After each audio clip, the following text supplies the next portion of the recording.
All right. We should be live right now. Just do a little double tap to make sure everything's looking good on my end. All right. Do, do, do. Okay. All right, looks good on my end. All right.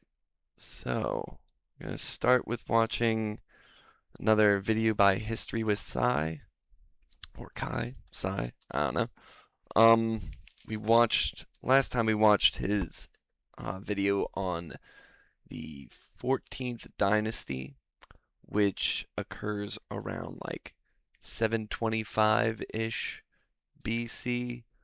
And that is about roughly 150 to, hold on, almost 300 years before the Exodus is supposedly happening. So, we're kind of trying to fill in the gaps here, essentially. Because the Bible has this long stretch of period between Joseph arriving and Moses being born and everything like that. So a lot kind of happens in Egypt that the Bible doesn't cover. So I'm kind of getting some context of the situation and background. All right. In the last episode, that by 1750 BC, the number of people of Canaanite and Levantine descent had grown exponentially in the Nile Delta region. So much so that in many cities, such as Avaris, they may have even made up the majority of the population. As the authority of the kings of the 13th dynasty waned, several regions broke away from Egypt. One of these was the region of Wawat in Nubia, where many of the fortresses built by 12th dynasty kings, such as Senusret III, were abandoned and taken over by the ascendant kingdom of Kush. Though the Egyptians had interacted with the people of these regions since the dawn of their history, the parts of Nubia beyond the Second Cataract had never really been core parts of Egypt, but more like imperial possessions whose affairs the crown had sought to influence. All right, so we're around, I believe, she gave some clear dates during this so I could follow along and write down my, dates to correspond. Let's see, 14th dynasty, 1725 BC-ish. And then I do know that the 15th dynasty kicks off around 1650 BC. So, let's keep going. Same, though, was not true of the Nile Delta region. Ever since Narmer had reunited the two lands of Upper and Lower Egypt nearly 1400 years before, the marshy but fertile floodplains of the Delta region had been an integral part of the country, and its gateway to Canaan, the Levant, and the lands far to the east. But by 1700 BC, the Egyptian king's writ no longer had any meaning in cities such as Avaris, where a new group of kings, who Manetho, as well as modern historians identify as the 14th dynasty, came to power. We saw in the last program just how little is known about this line of kings. But one thing seems certain by their names. They were of Canaanite origin. Most of them were probably the descendants of migrants who had come to Egypt in centuries past, looking for work, and had ended up settling in the land where they labored. But it's not this group of Canaanite kings who became so infamous in Egyptian history, but another described as fierce warriors who entered Egypt on chariots and came to conquer. In some texts, they're known as Amu, meaning Asiatics. But this is a general term and can apply to a multitude of peoples from the east. Later Egyptian texts called these conquerors Hekau Kasut, meaning rulers of foreign lands. Most of us today, especially in European languages, use the word Hyksos, which is the Greek rendering of Hekau Kasut. Whether Hekau Kasut or Hyksos, the term did not always refer specifically to just the rulers of the 15th dynasty, but often to foreigners in general, including sometimes Nubians far to the south. Just so there's no confusion, for our purposes here, when I use the term Hyksos, it'll be in reference to the kings, government, and the military units associated with the 15th dynasty, and not the general population in Egypt that was of Canaanite or Levantine descent. Most of the information that we have on the Hyksos and their takeover of Egypt comes from the writings of our old friend Manetho, as well as the discoveries of archaeologists over the years. According to Manetho, the Hyksos invaded Egypt from the east, ransacked many of the country's great cities, plundered numerous temples, and oppressed the entire population. His word. So this is interesting. So one thought that comes to mind is like maybe the 14th dynasty was, paying their taxes. Like maybe they were sort of like a semi-autonomous region. And at some point, maybe the Egyptian rulers were like, okay, we've had enough of this sort of semi-autonomousness of your little section. We're reincorporating. We're gonna have our people take over from here. And then maybe the 14th dynasty was like, yeah, like they called upon some maybe some people from Canaan and like, yo, we need some help. The the Egyptians are trying to reassert their dominance and we want to maintain our mostly independence. And so then maybe they give us some military support because this is turning into a military conflict.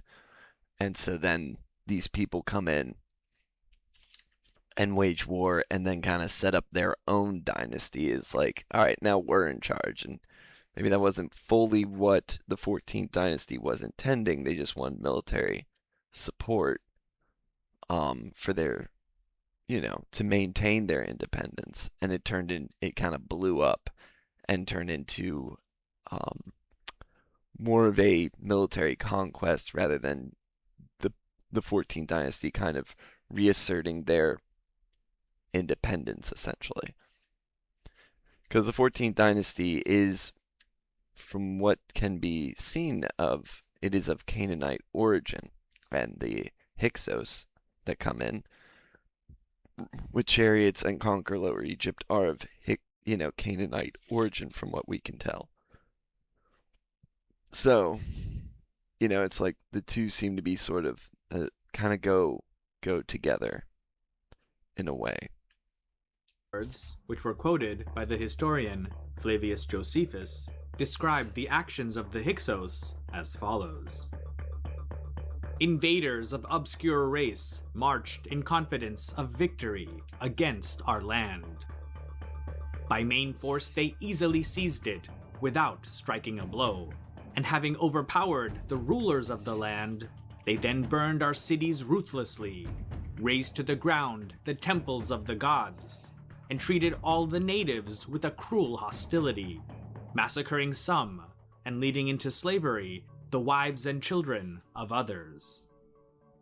Finally, they appointed as king one of their number, whose name was Seletus. He had his seat at Memphis, levying tribute from Upper and Lower Egypt, and always leaving garrisons behind in the most advantageous positions. He found a city very favorably situated on the east of the Bubastite branch of the Nile, and called Avaris. This place he rebuilt and fortified with massive walls, planting there a garrison. Their race as a whole was called Hyksos. We have to remember that Manetho was writing in Greek about 1400 to 1500 years after the events he described took place, and given the ancient Egyptians general superiority complex and xenophobia, his sources were quite biased against the Hyksos kings, since all of the Egyptian literature after the rule of the 15th dynasty almost always spoke of them using very disparaging language. We also clarified earlier that the Greek word Hyksos comes from Hekau Kasut, which means rulers of foreign lands, or even just foreigner, and was not a specific race or ethnicity. Josephus had also interpreted the word Hyksos to mean shepherd kings, which gave rise to the popular theory that the period of Hyksos rule and the biblical story of the Israelites coming to Egypt may have somehow been related. As we just saw, according to Manetho, the Hyksos were able to conquer the north. So that's an interesting now that's not a theory that's widely supported, and I don't support that either. I mean, the other possibility is that maybe when Avaris rose to become more semi-autonomous with the 14th dynasty, maybe that's sort of a bit of the legacy that had initially been laid down by Joseph, with gaining a lot of favor with the pharaoh and what have you.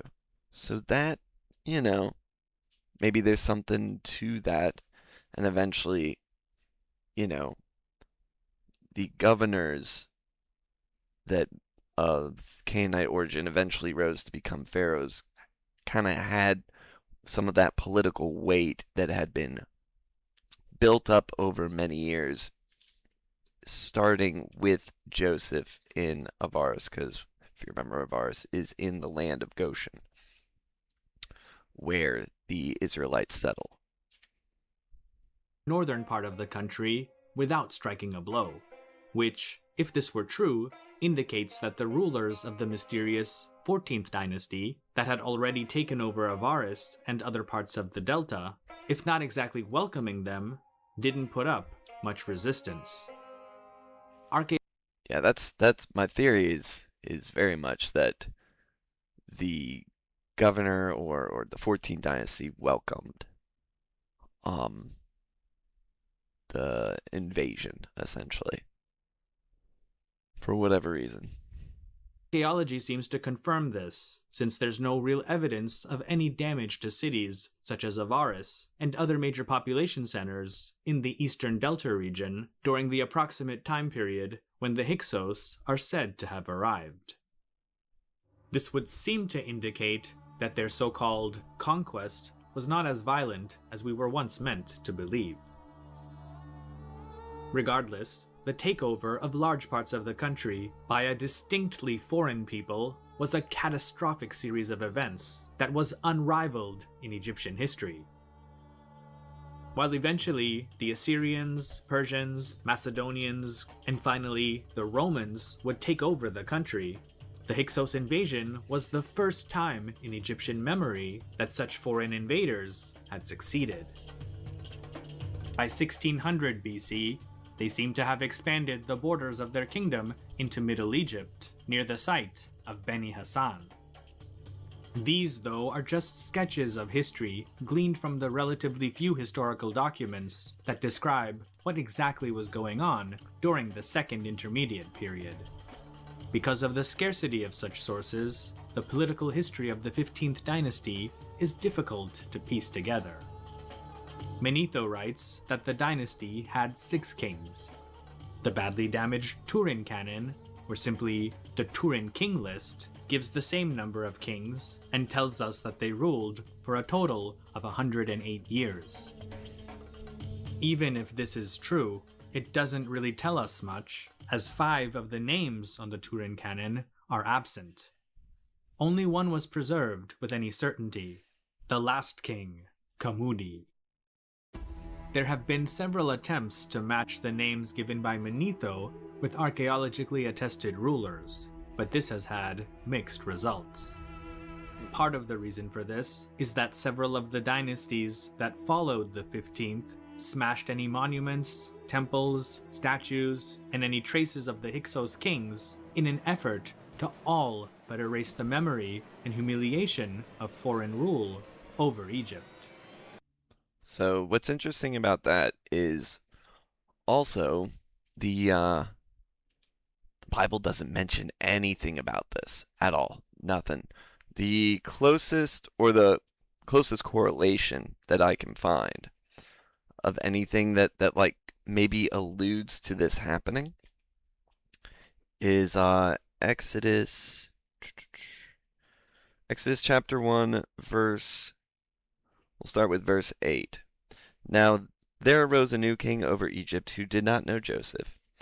Verse 9. And he said to his people, Behold, the people of Israel too many and too mighty for us. Verse 10. Come, let us deal shrewdly with them, lest they multiply, and if war breaks out, they join our enemies and fight against us and escape from this land. So when I read this to begin with, I didn't know that, I didn't know about the Hyksos, and I'm just like, oh, okay, there seems a bit of a stretch, but okay. I was like, there's no, like, seems odd to me that would be stated, and now after doing this research, I'm like, oh, maybe the Israelites, along with the other Canaanites in the region of Goshen/Avars, did, they did help the enemies of Egypt. Like, they betrayed Egypt. That is a theory that I'm working with right now. And that is what led to, the rise of the 14th dynasty being more of Canaanite origin, and then you have the 15th dynasty coming in with the Hyksos invasion and setting themselves up. So, my theory that I'm working with here is that when you'll see the Egyptians take back the land from the Hyksos, they defeat them, and then what occurs, in my opinion, or like theoretically, is that then they work in retribution. They basically work the Israelites harshly, and try to keep them down. They oppress the Israelites in retribution for their support for the Hyksos. That is a theory. I can't prove that, but it kind of trying to use sort of, the best sort of common sense. How can this sort of play out? And again, there's no mention of any wars or shifting allegiances. Not the Bible just goes Joseph, 370 years ish, and then Moses. So from like 1876 BC all the way to roughly, if we're just going by biblical standards of when Moses was said to lead the people out of Egypt, he would have been born around like, let's see, so 1876 to like 1520? No, shoot, like 1530 BC, which you'll see is about 20. Moses would have been born roughly 20 to 30 years after Egypt retakes the land from Hyksos. So that kind of correlates. It's like, okay, he comes in and he's born, and this is during the time where, like, that's probably during the time of that real initial levying of oppression on the Israelites and probably the remaining Canaanites that are in the area.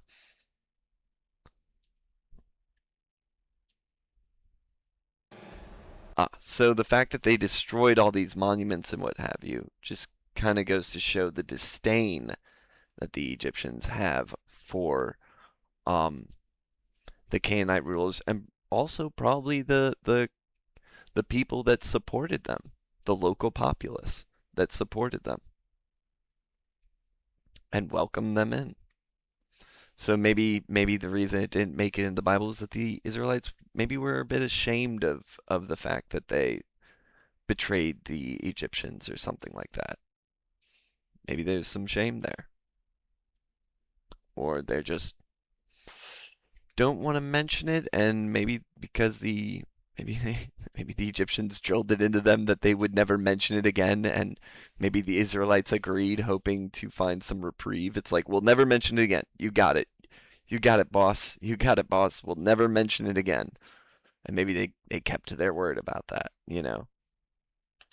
Um,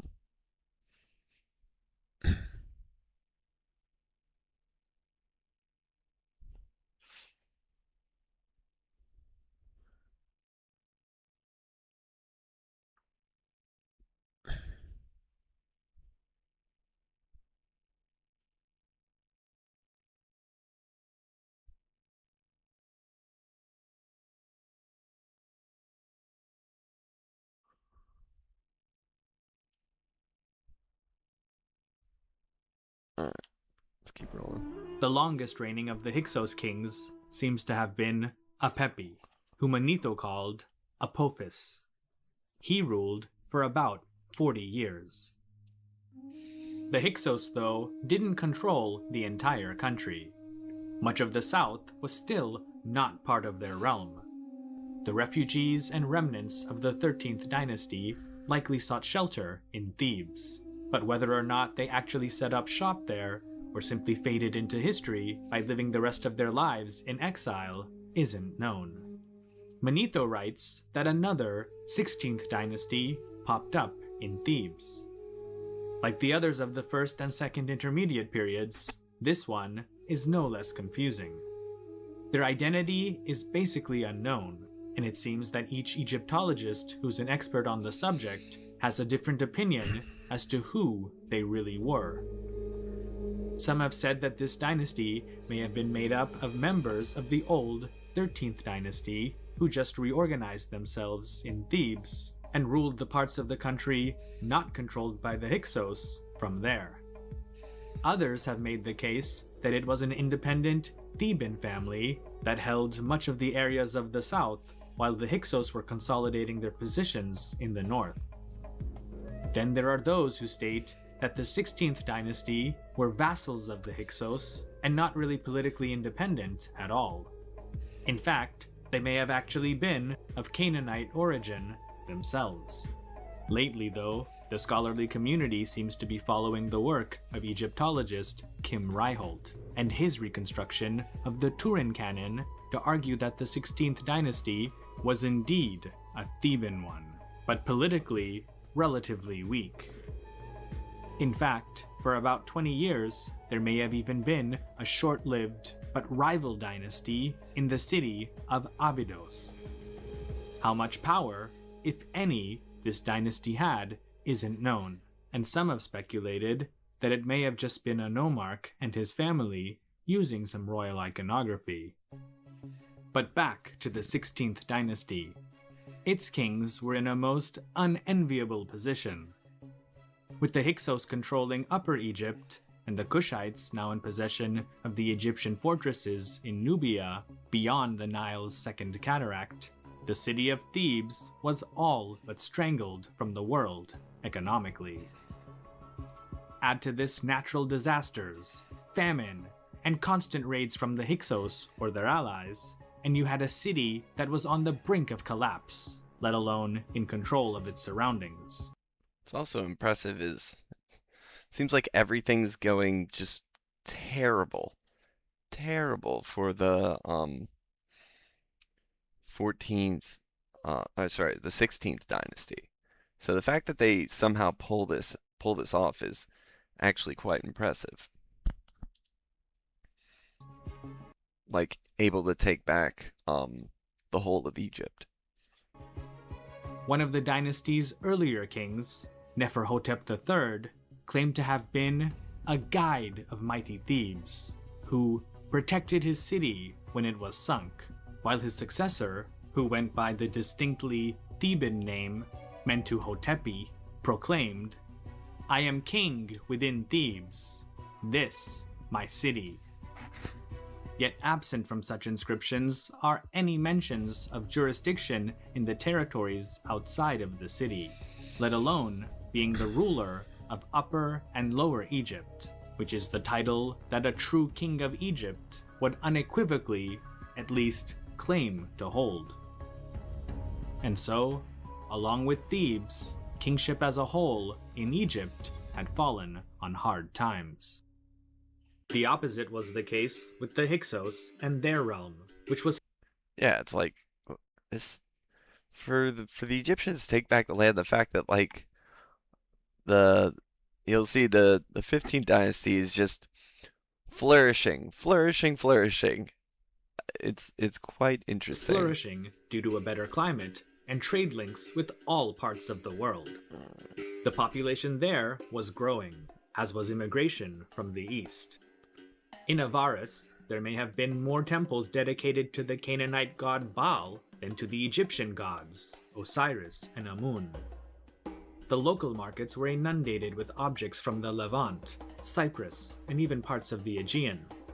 Wine, metalwork, elaborately decorated textiles, olive oil, timber, fine jewelry, and objects made of gold and silver.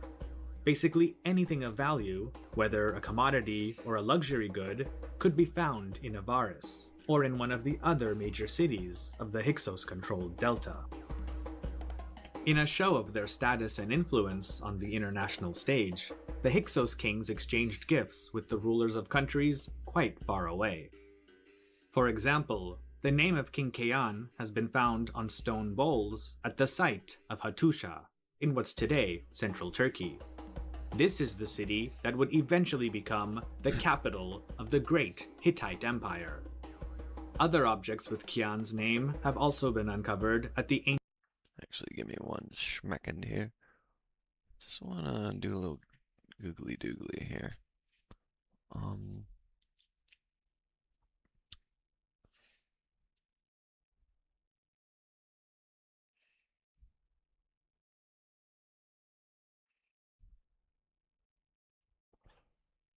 um,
mm,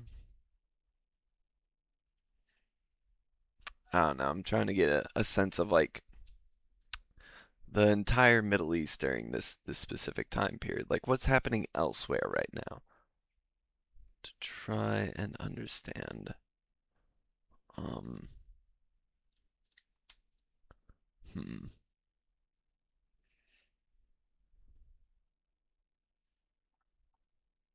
can be difficult to ascertain too much. Hold on.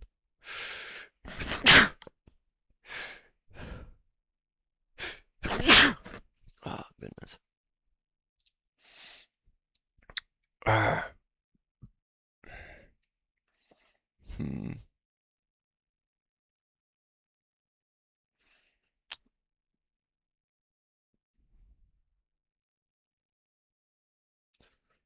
Um, mm,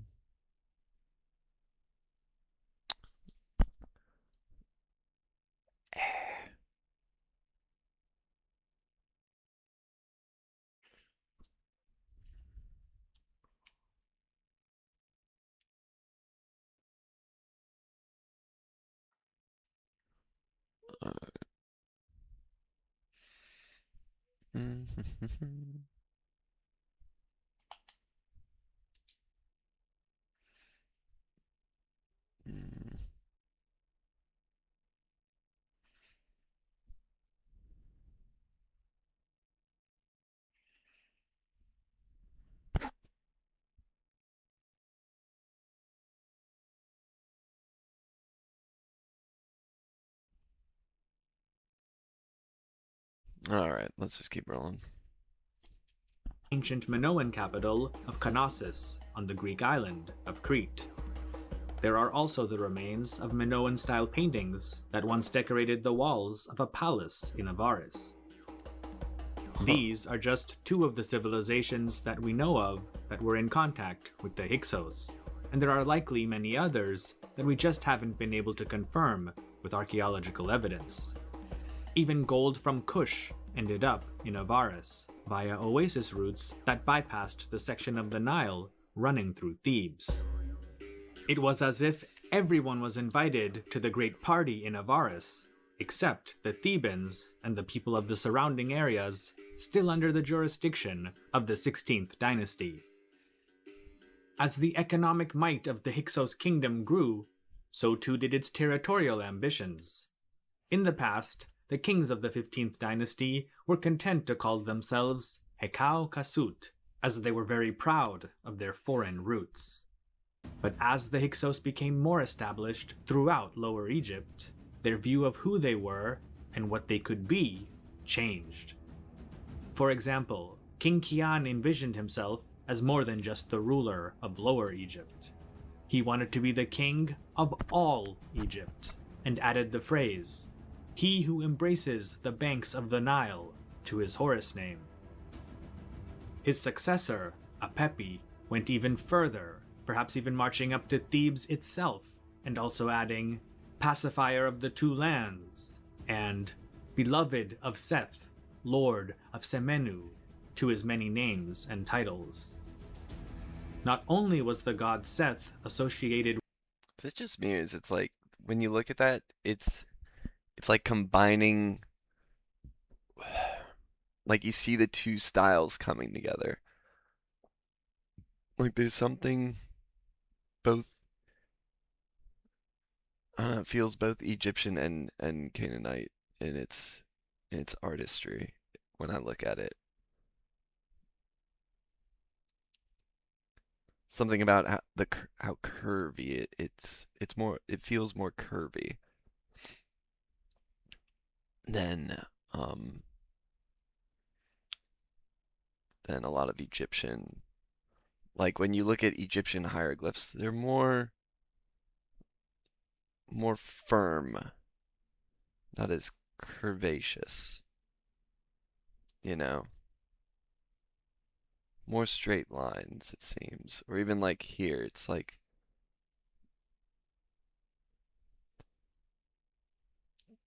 yeah. Then when you get to this, even this has a bit more of a, it still has some more straight, straighter lines to it, you know? But by the time you get to like, get more curvy, and then more curvy, just far more, nowhere near as many straight lines going on. the two lands, and "Beloved of Seth, Lord of Semenu," to his many names and titles. Not only was the god Seth associated with the desert and foreigners, but he was also an important god in Upper Egypt, as one of his main cult centers was in the old city of Nakada. The message, though, was clear. Kian and Apepi were laying claim to all of Egypt. But while this may have been their ambition, the Hyksos had still not taken Thebes, or any of the other nomes, further to the south. Perhaps they just didn't feel the urgency to do so, since, as we've described before, the Thebes of the 16th dynasty had become rather poor. Besides, Upper Egypt also provided a sizable buffer between them and the Kushites further to the south. The Hyksos' inaction, though, may have been a mistake, as soon there was a new line of kings calling the shots in Thebes. They ended up being not as passive as the seemingly helpless 16th dynasty before them. This is the group of kings that Manetho and Egyptologists refer to as the 17th dynasty, and they would change Egypt forever. More on them in the next episode of Ancient Egypt, Dynasty by Dynasty. Stay tuned. Thanks so much for watching. I'd also really like to thank GrandKeg69, Yap de Graaf. Alright, so that's interesting. Huh.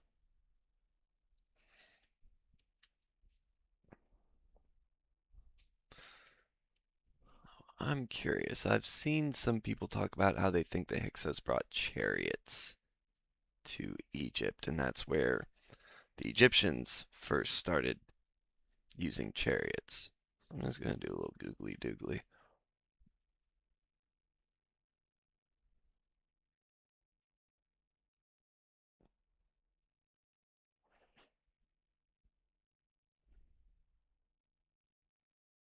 Now this is, yeah, territory in ancient Egypt.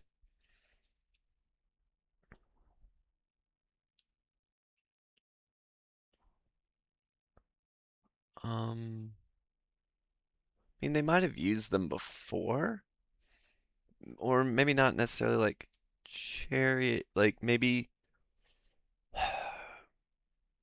maybe they use them more for like transportation rather than warfare. Maybe it's war chariots that um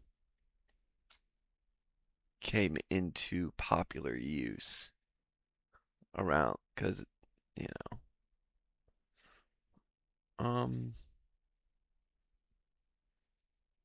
'cause it's according to Wikipedia, uh you know, chariots came to Egypt with the Hyksos people as a weapon around roughly 1700 BC. The Egyptians later developed their own chariot design, which, when compared to the Hyksos counterpart, was lighter. Yeah.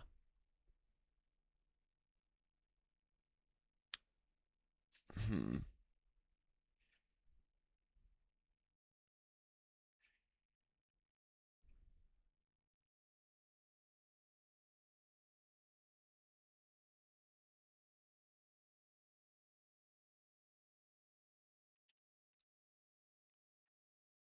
Oh wow. That is wild. Huh.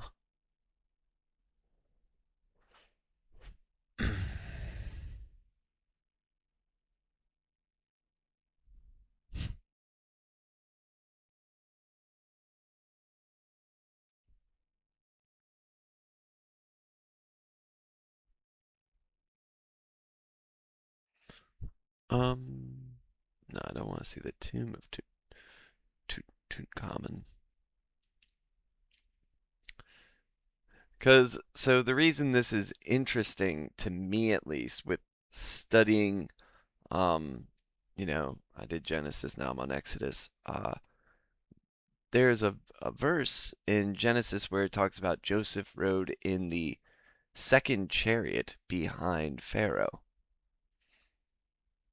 And supposedly, by biblical standards, that would have been around like 1890 BC,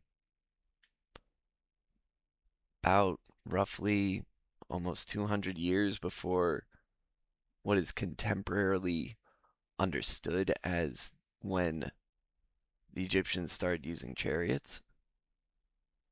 Again, that's when they started using war chariots.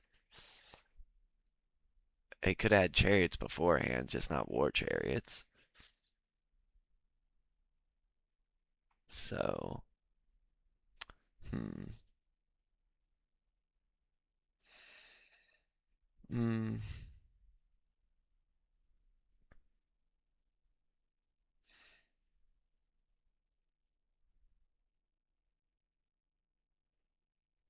hmm. Origins of the chariot. When people. Um,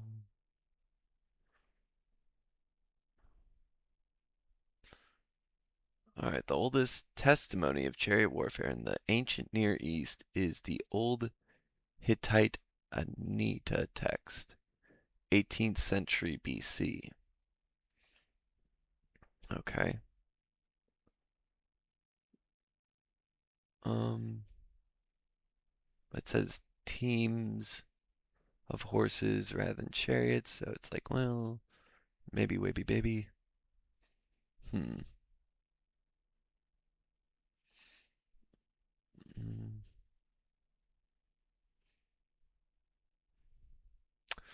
A vase showing a warrior riding a chariot pulled by a horse from southeastern Iran, roughly between 2000 and 1800 BC. Okay. Oh my gosh. Oh.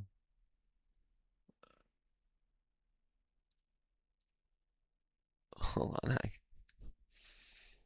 Oh my goodness. I might have to put this on camera. That's too funny. It literally looks like a stick figure, like where you do the head as a circle and then like doot doot like somebody drew like that's how I drew stick figures back in the day, so all right. Um do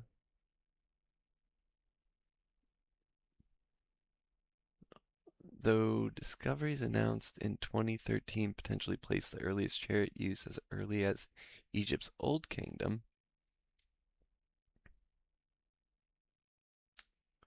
from 2013 article Aram Online.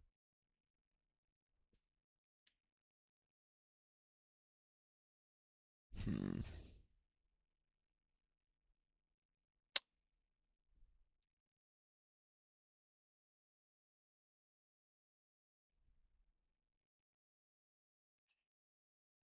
All right.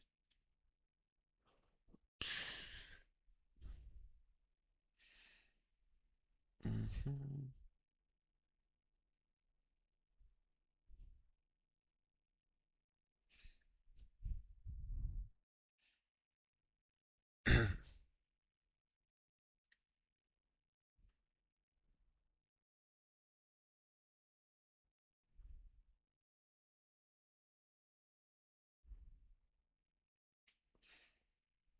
Hmm.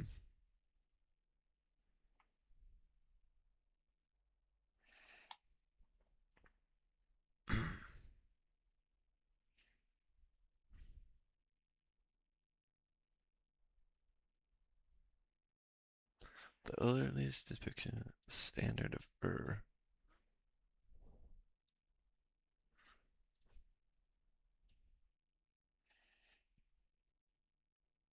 Yeah, those look like chariots to me. The standard of Ur. Yeah.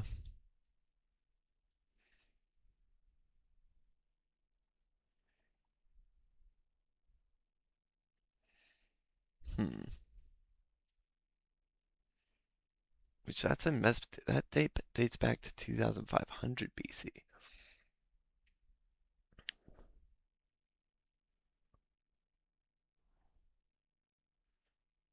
Oh, they're properly called war wagons, not chariots. Vehicle, platform where people stand, something where a horse is drawing it. Those are war wagons. Okay.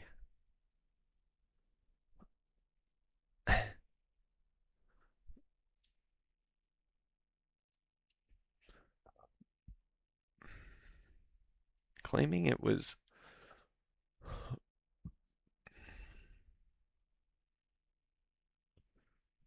it wasn't drawn by a horse. It was drawn potentially by a hybrid of a donkey and a female onager. Okay, well, now we're getting A chariot is not a chariot unless it's drawn by a horse, dang it.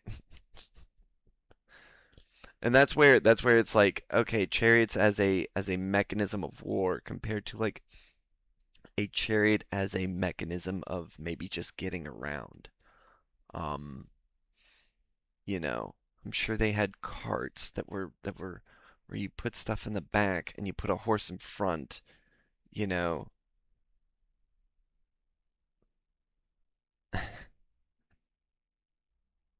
They weren't chariots, they were war wagons. Oh man, I get it. The reason that there's a distinction is because of how they would be used in warfare. That's why you make the distinction. Because a chariot has a specific use in warfare compared to, say, a war wagon. That's why they're making the distinction. The idea of having a cart and then having it horses move the cart, you just call it a chariot. You know what I mean? Like you just yeah, I don't think this in any way kind of disproves the idea that Joseph that chariots of were something that would look like a chariot and function like a chariot, maybe not a chariot you'd go to war in, but a way to move around in the city. You know what I mean? That you would have a platform where the horses, you know, move you around. Or the donkeys, whatever, whatever animal or oxen. Like, okay. So that neither proves or disproves, the whole, chariot situation. As far as during, like, say, you know, 1900 BC, could definitely have a cart with a horse drawing it. And then the people just say, well, yeah, it's a chariot. Because this is it's not like the ancient texts of Egypt were like, it wasn't until the Hyksos came, that's when we got chariots. That's people nowadays saying, when did the Egyptians use chariots in war? Because that's the main thing that people are talking about in reference to war chariots. When did the Egyptians start using war chariots? And it's around this time when the Hyksos come in, and that's when they start using war chariots. And the Hyksos were renowned for using war chariots, and so the Egyptians were like, this works out really well. We'll use war chariots as well. And that's why, again, even in this, the uh, let's see, the standard of Mesopotamia, depicts what could be considered a chariot, but people are like, nope, they weren't used as war chariots in functionality. Hence why they call them war wagons. All right. Any hoosicles.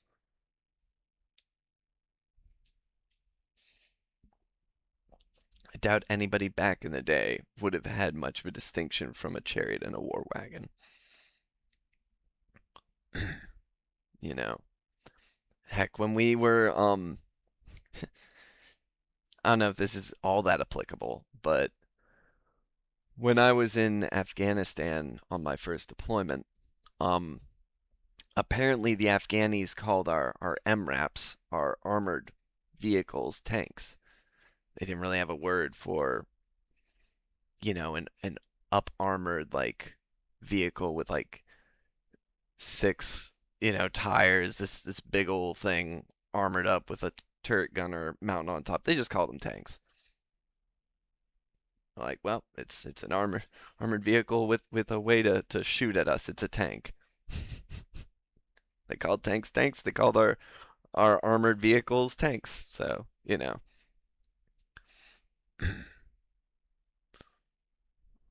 obviously in their own native language. That's what the Terps told me, the interpreters.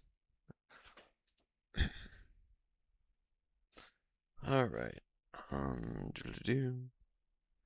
Okay, so now let's keep going with this. Um, Now's a fine time for a cigarette break, so that's what I'm going to do. And then we will In the last start up with this video. And we'll take notes.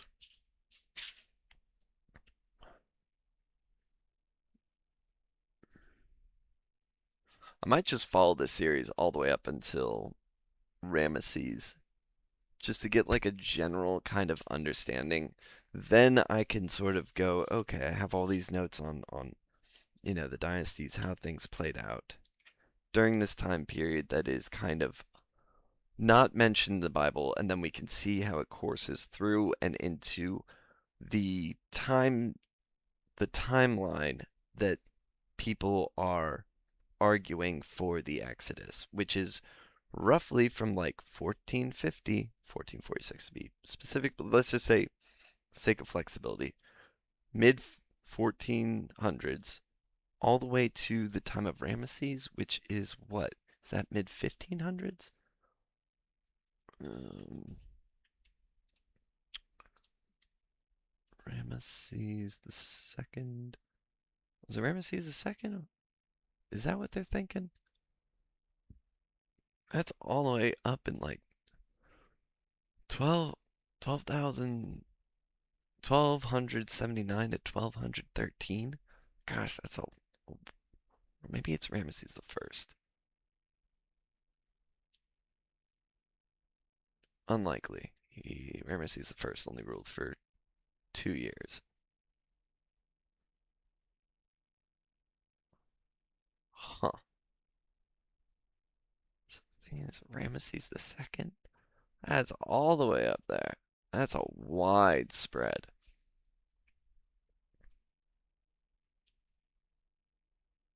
Yeah. Hmm.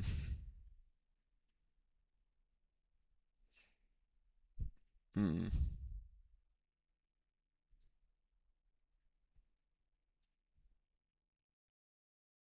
That's kind of wild.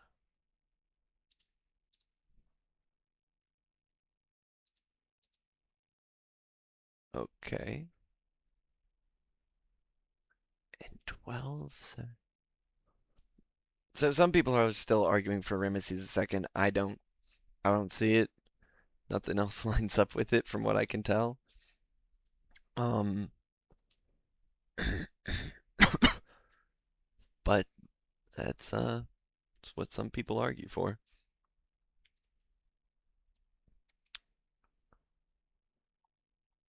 All right. All right, cigarette break, and then we'll get back into this.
All right. Let's get back to it. Couple of episodes of this series, Ancient Egypt, Dynasty by Dynasty, we've seen how Egypt was divided up during the time frame that we today call the Second Intermediate Period. The most powerful polity during this time was that ruled by a group of kings that Egyptologists today identify as the 15th dynasty, better known by most in modern times as the Hyksos. They were of Canaanite origin, and though they eventually claimed to be the sons of Ra, like all Egyptian kings, they didn't control the entire country. The southern part, Upper Egypt, still remained outside of their grasp. By the time of the Hyksos king, Kian, who ruled over a wealthy and militarily formidable kingdom from his cosmopolitan capital of Avaris in the Nile Delta, the areas of southern Egypt below the city of Abydos had become destitute and all but completely isolated, both economically and politically. Kian was succeeded by Apepi, who taunted the kings of the south based in Thebes, and who were a new group of rulers, making up what would later be recognized as Egypt's 17th dynasty, as well as a contender for the throne of Egypt.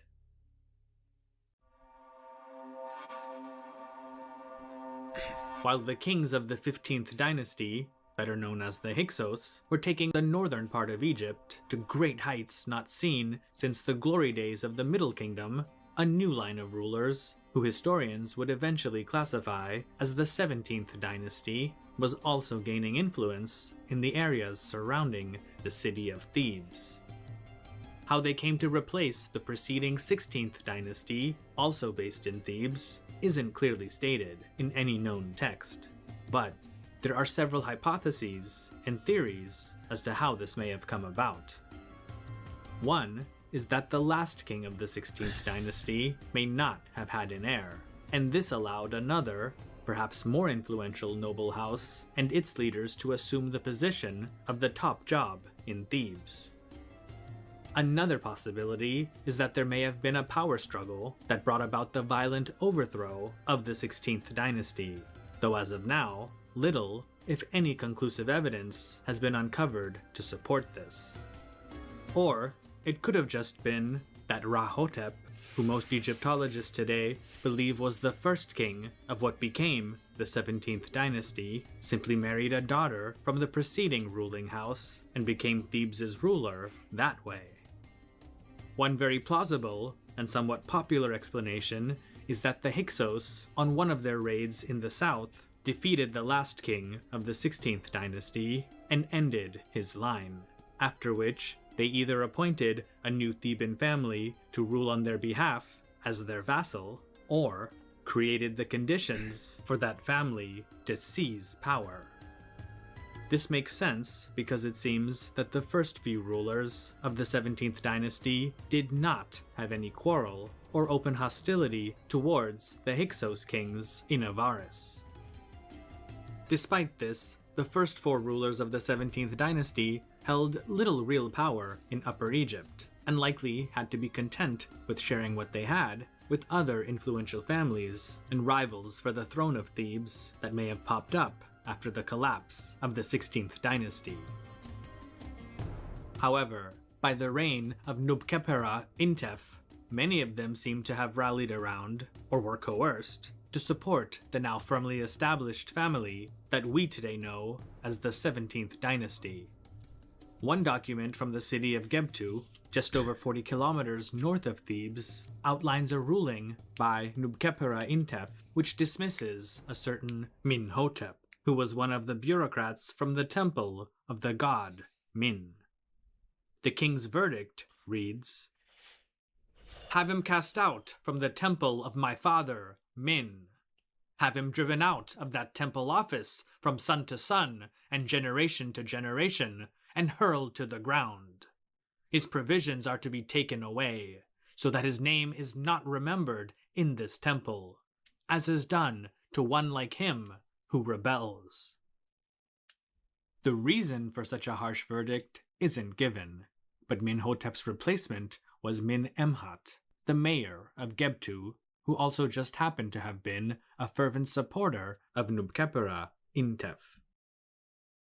This has led many to conclude that Minhotep wasn't dismissed for any sort of malfeasance, but simply because he may not have been deemed loyal enough or paid proper respect to his boss in Thebes.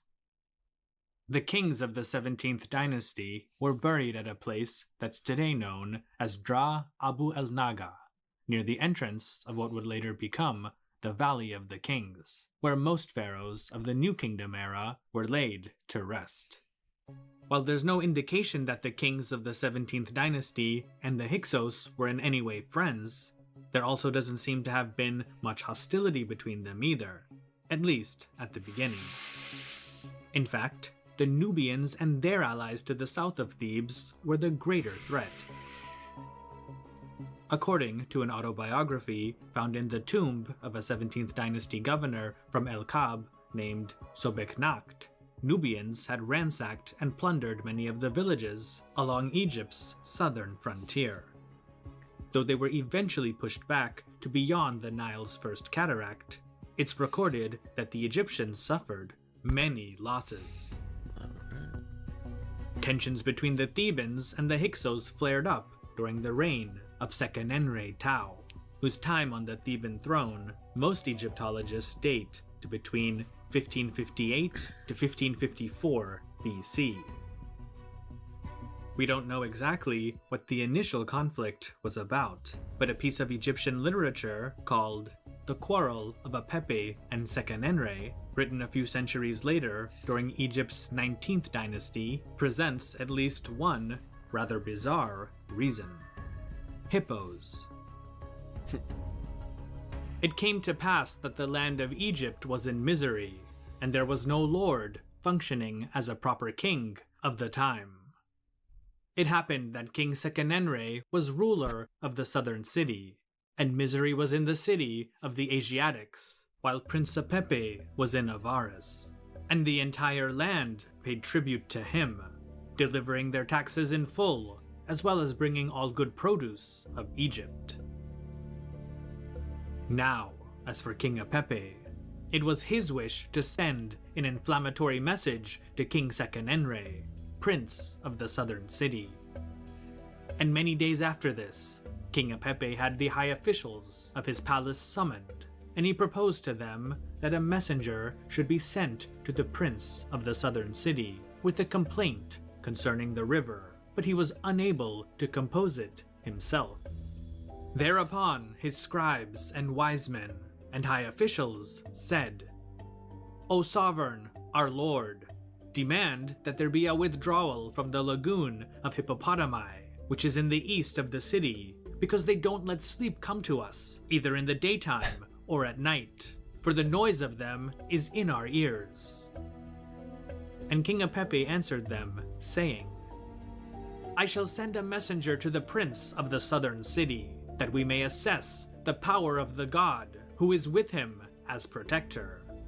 He does not rely upon any god that is in the entire land except Amun-Ra, king of the gods."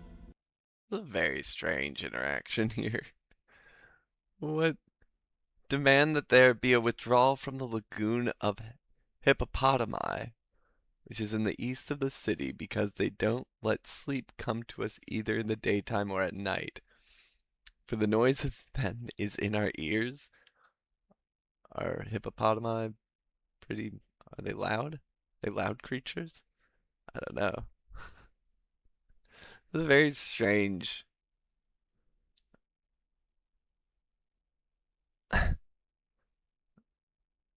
I can't make heads or tails of this. Um,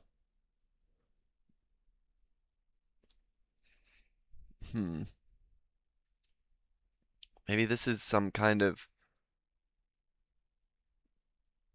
who knows, alliteration, or maybe some kind of saying. Who knows, man. that we may assess the power of the God who is with him as protector. He does not rely upon any god that is in the entire land except Amun-Ra, king of the gods. I don't know if that's really like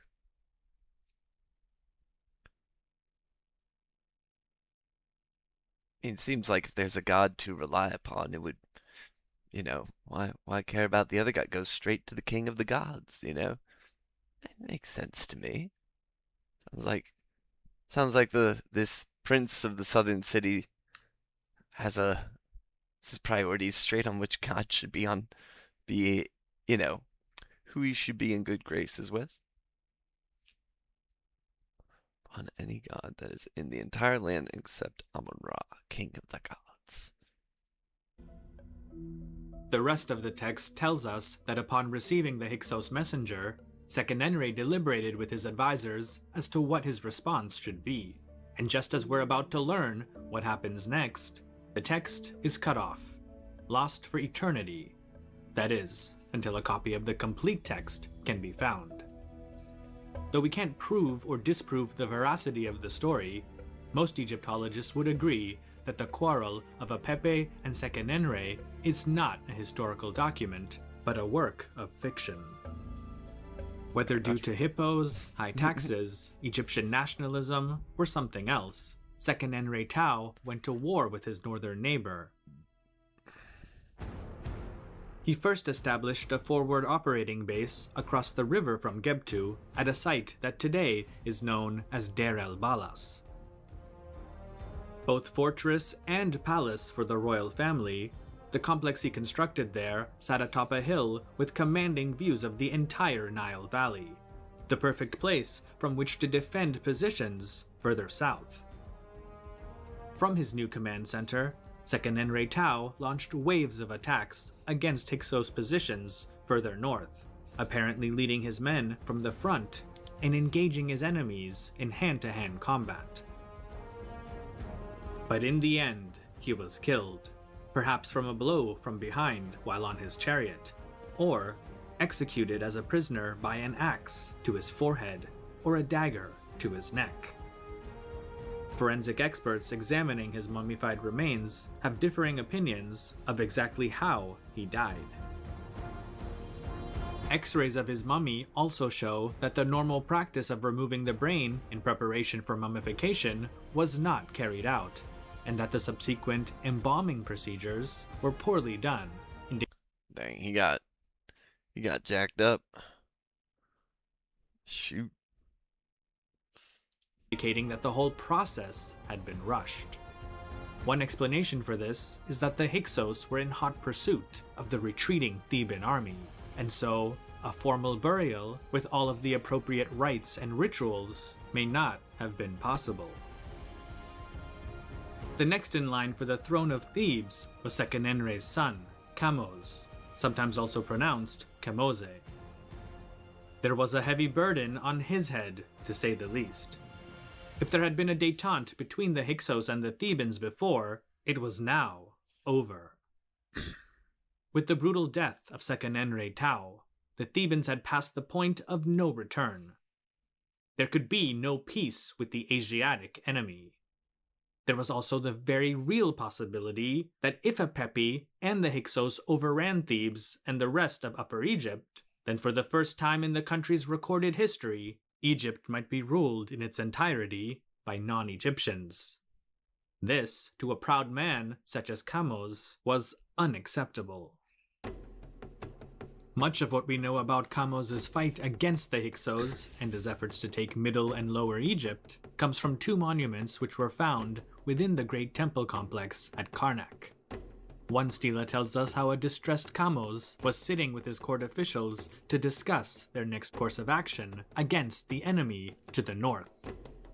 His Majesty spoke in his palace to the council of officials, which was in his following. To what effect do I perceive it, my might, while a ruler is in Avaris and another in Kush? I, sitting joined with an Asiatic and a Nubian, each man having his own portion of this Egypt, sharing the land with me. There is no passing him as far as Memphis, the water of Egypt. He has possession of Hermopolis, and no man can rest, being deprived by the levies of the Setiu. I shall engage in battle with him, and I shall slit his body, for my intention is to save Egypt, striking the Asiatics. Kamos's council, though, was not convinced, and favored a more conciliatory approach towards Apepe. According to the Stela, the officials of his council then spoke in unison. We are Unison. I think it's pronounced unison. Unison. Unison. Alright. content with our part of Egypt.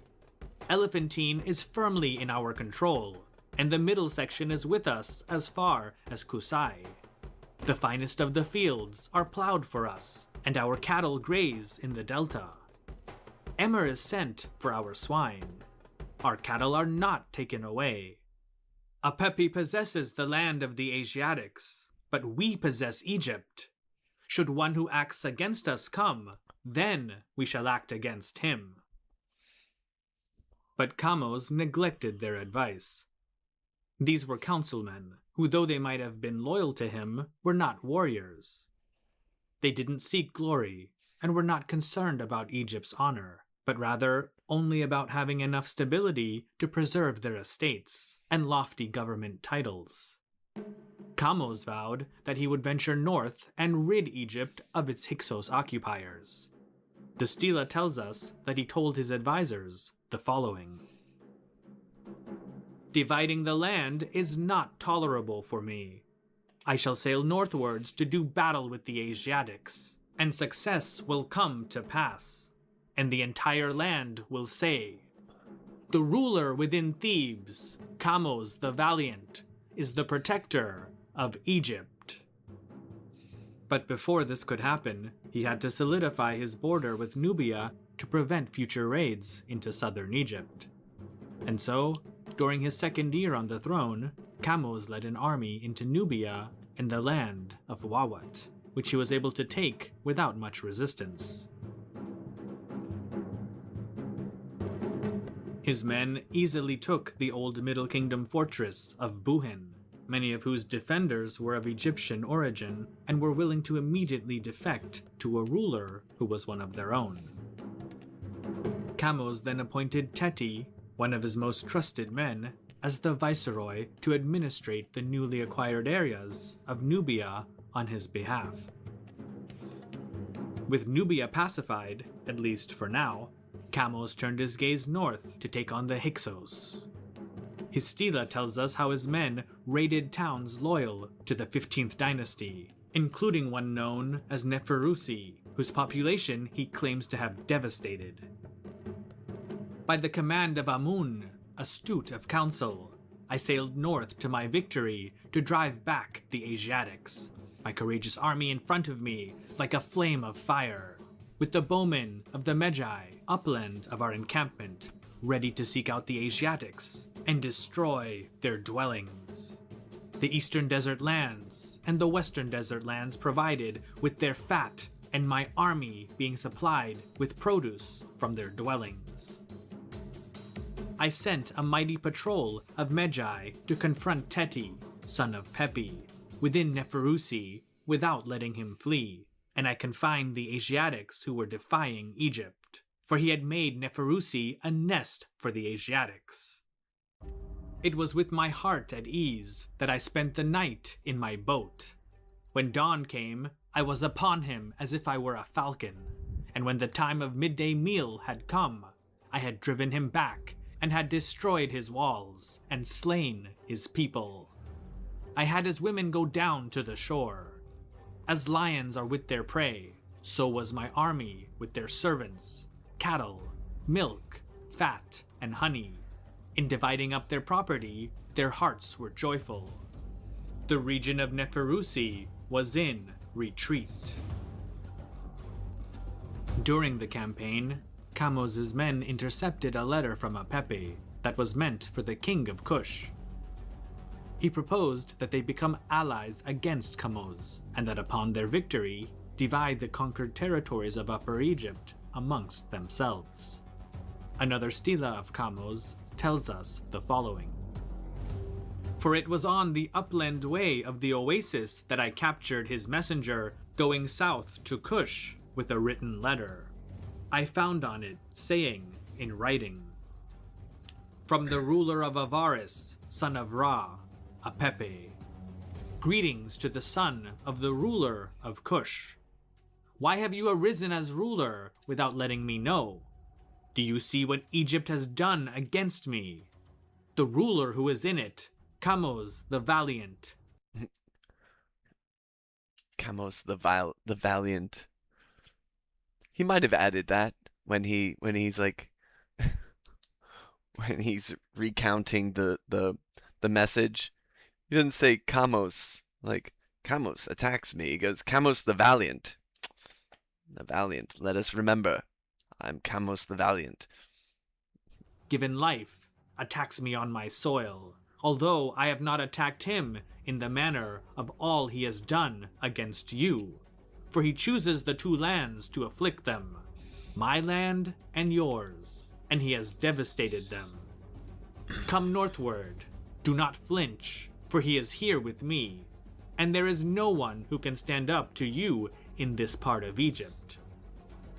See, I will not give him away until you arrive. Then we shall divide the towns of Egypt, and both our fine lands shall be in joy. Kamos took the letter requesting aid from Cush as a sign that Apepi was weak and could. So all this time, supposedly the Hyksos have been doing very well for themselves for at least the past 100 years. But now it seems like, what, did they just sort of shrink their military, or maybe they were engaged somewhere else? Maybe the Hyksos were, maybe they had battles elsewhere that they were, they are of Canaanite origin. Maybe some of the Canaanite rulers were asking for their help, so their main army went and helped them out, or maybe they were just too, they didn't feel like they needed a standing army, so they kind of were like, well, who cares about those little Egyptians down in Thebes?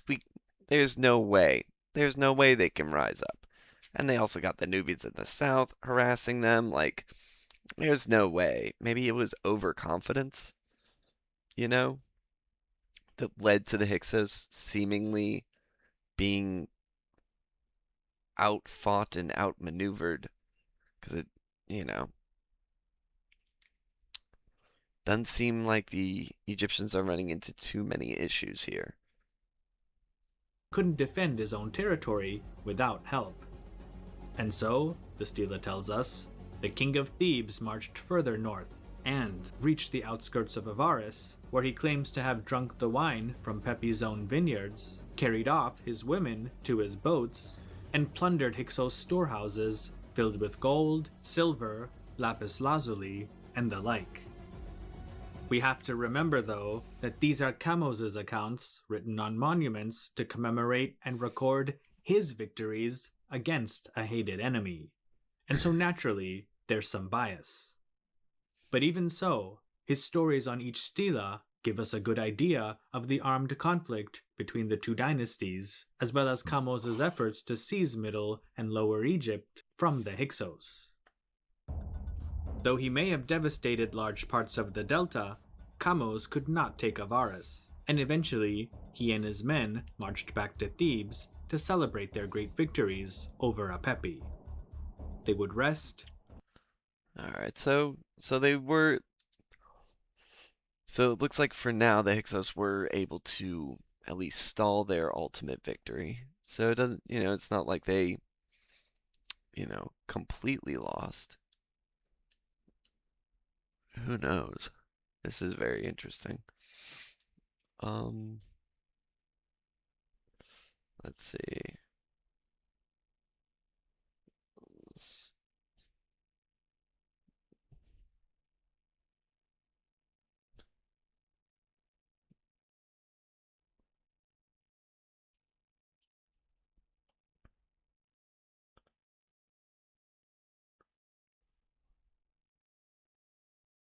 Okay. resupply, and continue the war the following year. At least, that was the plan. Kamos unexpectedly died a few months later, with the throne passing to his younger brother, Ehmos, the second son of Sekenenre Tao. Ehmos, though, I wonder if going by the river was like a tactical kind of solution to the issue of, well, we're not going to fight them in the open fields where their chariots have the upper hand. We're going to fight them in the marshes.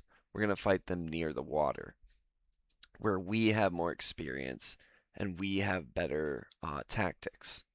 So that might be why they chose to use boats and sail up the Nile rather than trying to cross by land. Obviously, I mean, sailing by boat's probably just faster, easier, what have you, you know.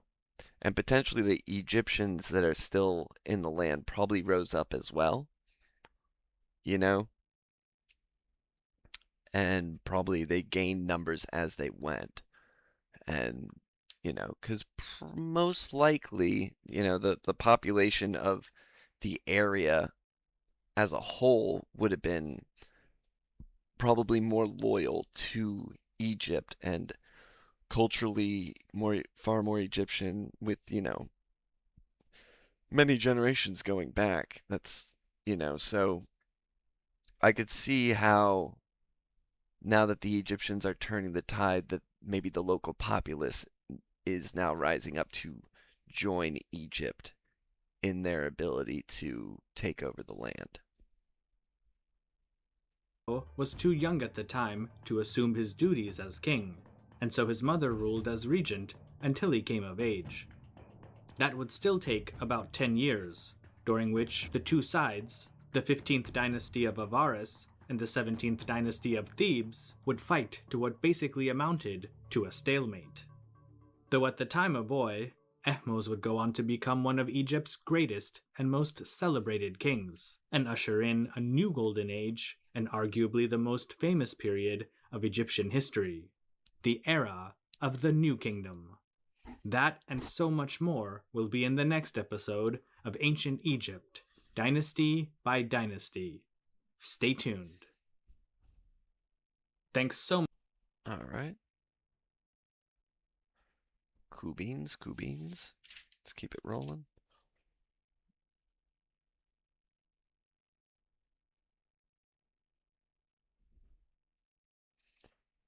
All right. Let's see, so. Oh my goodness, this next video is 2 hours and 16 minutes long. Oh, that's wild. Right? That's Dynasty 17, Dynasty 18. All right, well, let's get it going. And now, we come to the point in our story that I'm sure many of you have been waiting for since this series first began. The era of Egyptian history known today as the New Kingdom, and in this episode specifically, the 18th Dynasty. Egypt's golden age. No other period of ancient Egyptian history has been documented in such detail, both by scholars today as well as in ancient times. Hold on, let me pull up the wiki.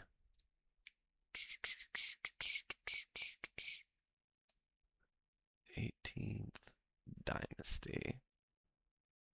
Wow, so this.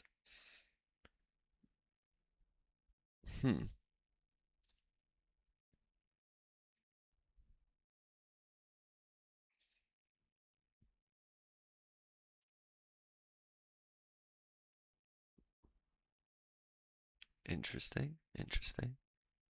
Huh.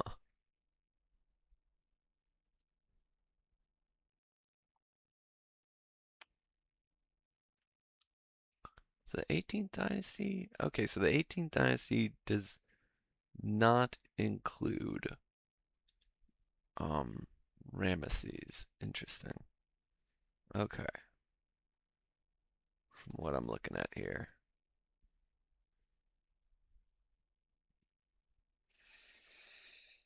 Hmm. No wonder it's so long. This covers. We're about to cover, let's see.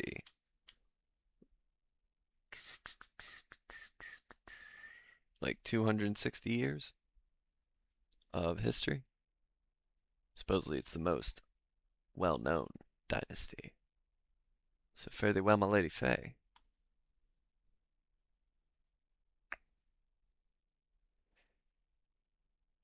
Alright, classified as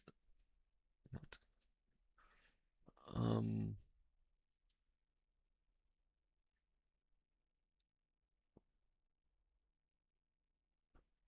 alright, well,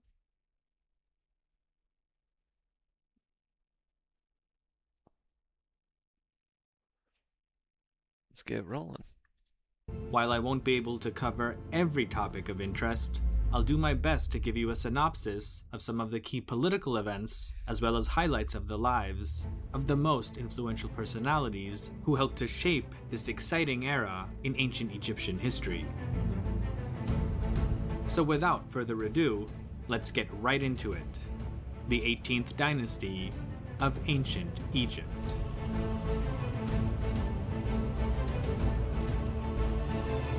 In the last installment of this series, we saw that Seqenenre-Tao of the 17th dynasty from Thebes had gone to war with the Hyksos king Apepi, but he was killed in battle. His successor, Kamose, also went to war with Apepi and had a great deal of success in seizing territory all the way up to the Hyksos capital of Avaris, though he ultimately failed to take the city and died a few months later in Thebes. The throne then passed to his younger brother, Ahmose, who may have been only 10 at the time. Because of this, his influential mother, Ahotep, is believed to have presided over his kingdom as regent until he was considered fit to rule on his own, which was probably around his 16th birthday. In reality, the 17th and 18th dynasty were really the same family, and so technically they should be the same dynasty.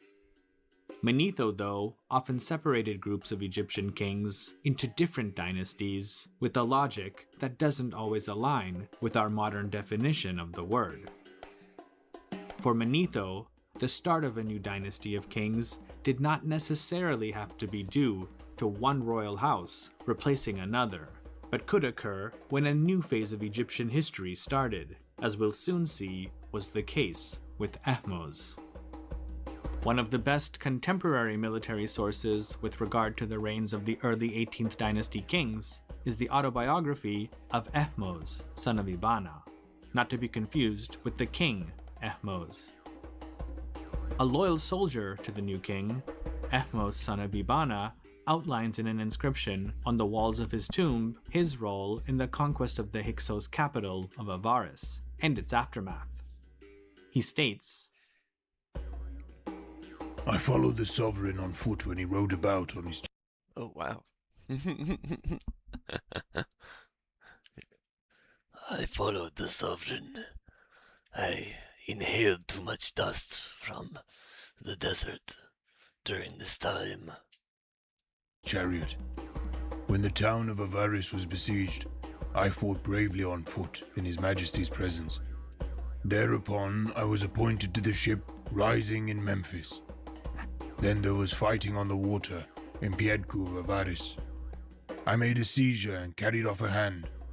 When it was reported to the Royal Herald, the Gold of Valor Award was given to me.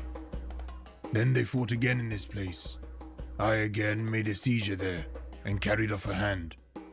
Then I was given the Gold of Valor once again. Is it like you get a gold per seizure kind of thing? Like you get one for every person you seize, you get a gold piece. Go capture people. The Gold of Valor. Then there was fighting in Egypt to the south of this town, and I carried off a man as a living captive. I went down into the water, for he was captured on the city side, and crossed the water carrying him. When it was reported to the Royal Herald, I was rewarded with gold once more. Then Avaris was despoiled, and I brought spoil from there. 1 man, 3 women, total 4 persons. His Majesty gave them to me as slaves. And people say there's no record of slavery in ancient Egypt. Come on now. I harp on it a decent bit because I watch certain videos from people from respecting like there's no recorded documentation of slavery in Egypt. The pharaoh paid his workers very well. Two things can be true at the same time, my people. Two things can be true. The phrase, making a seizure, means that he killed an enemy soldier. Now, if the argument there was no statewide institutionalized slavery where like the whole population was enslaved, yeah, no, that didn't happen. There's no evidence for that. Yes. No, it wasn't some kind of like institutionalized slavery. Unless, I mean, if slavery is legally allowed, is it institutionalized or not? At what point does something become institutionalized? You know. After which the hand of the dead combatant was cut off and brought back to his officers as proof. While later Egyptian kings would attempt to colonize parts of Canaan, on at least this campaign, Ahmose was there to strike terror into the hearts of the local population, punish towns or people suspected of collaborating with the Hyksos, and to pillage the land so that no future army could use it to re-enter Egypt from the east. Again? Hold on. This campaign, Ahmose was there. Alright, Ahmose conquers or defeats the Hyksos once and for all.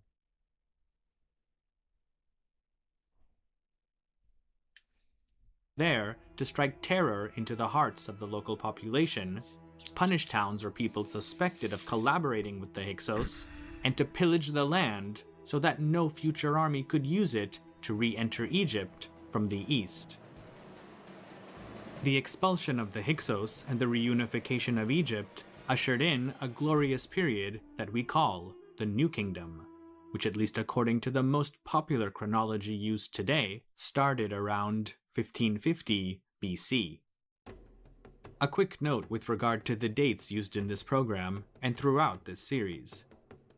History is not always clear-cut, with historical texts, inscriptions, and evidence obtained from radiocarbon dating often contradicting each other. The reality is, we don't know the exact date when Chemos died in battle, or when Ahmose defeated the last Hyksos king and took Avaris. Different Egyptologists have various opinions on these and other dates, so keep in mind that 1550 BC and the dates that follow are by no means exact or infallible, but, at least for the moment, they're the best that we have, or at least, currently, the most commonly cited by Egyptologists today. For our purposes here, I'm going to use 1550 to mark the end of the second intermediate period and the start of the New Kingdom. Let's continue. Kicking out the last Hyksos king from Egypt was just the beginning. It wasn't enough to refortify Egypt's traditional borders and go back to the way things were in centuries past. Honestly, seeing the map right now and stuff like this makes me want to play Civilization on the world map, on the map of Earth. Anyway, let's keep going. The world had changed, and for the security of his people, Ahmose could no longer allow Egypt to remain the insular kingdom that it had traditionally been for most of its history. The Hyksos interlude had proven that the country was very vulnerable to attacks from the east, and so Ahmose would have to devise and implement a new foreign policy that took this into account, not just for the lands of Canaan and the Levant to the northeast, but also Nubia and the kingdom of Kush to the south. In his autobiography, Ahmose, son of Eabani, tells us what happened after the sack of Avaris, as well as about His Majesty's new campaign in Nubia. Now when His Majesty had slain the nomads of Asia, he sailed south to Kanthan-Nefer to destroy the Nubian bowmen.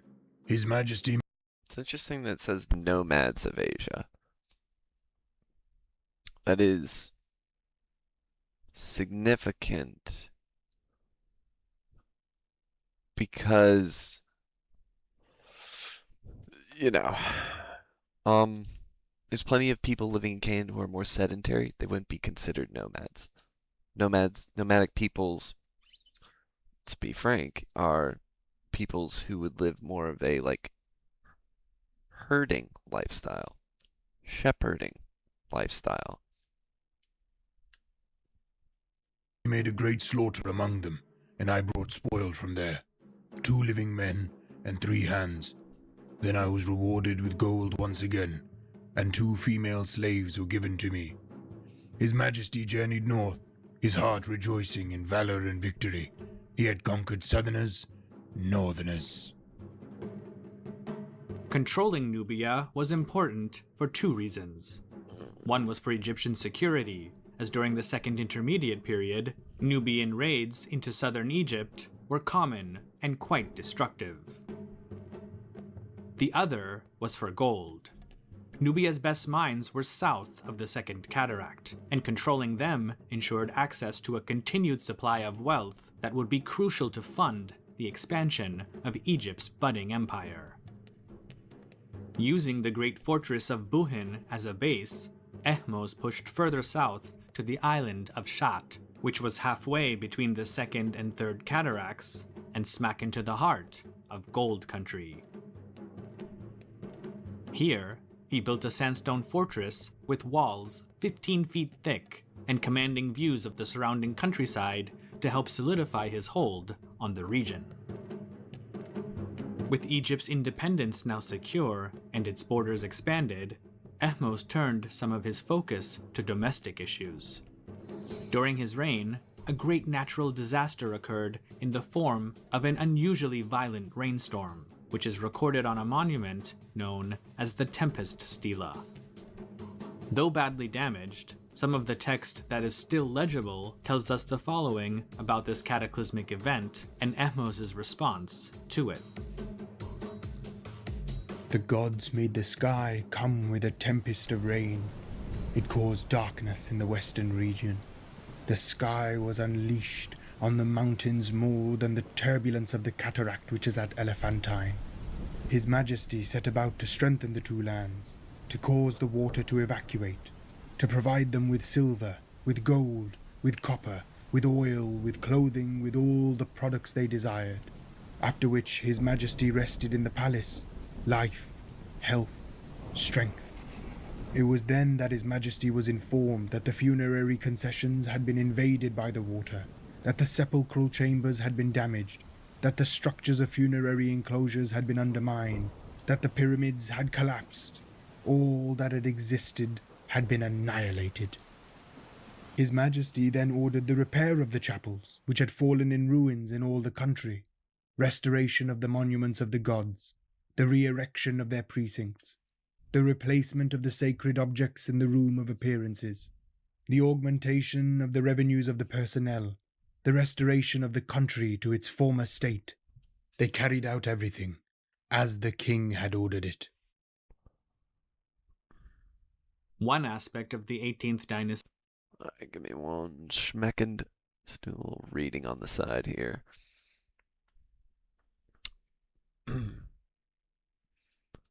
Alright. Hmm.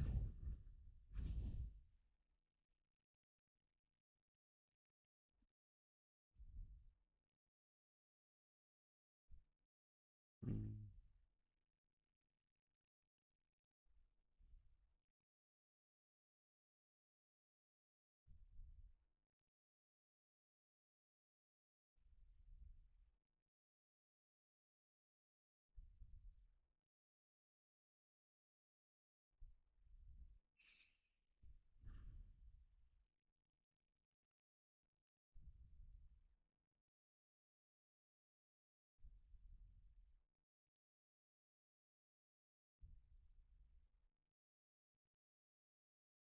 Alright, looks like, from what I'm reading here, Amos the First destroyed many cities in southern Canaan.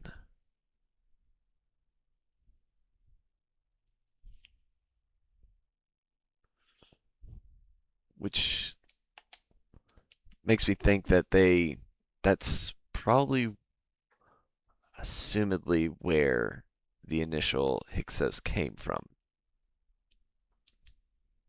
And that's sort of, as retribution. For the Hyksos takeover.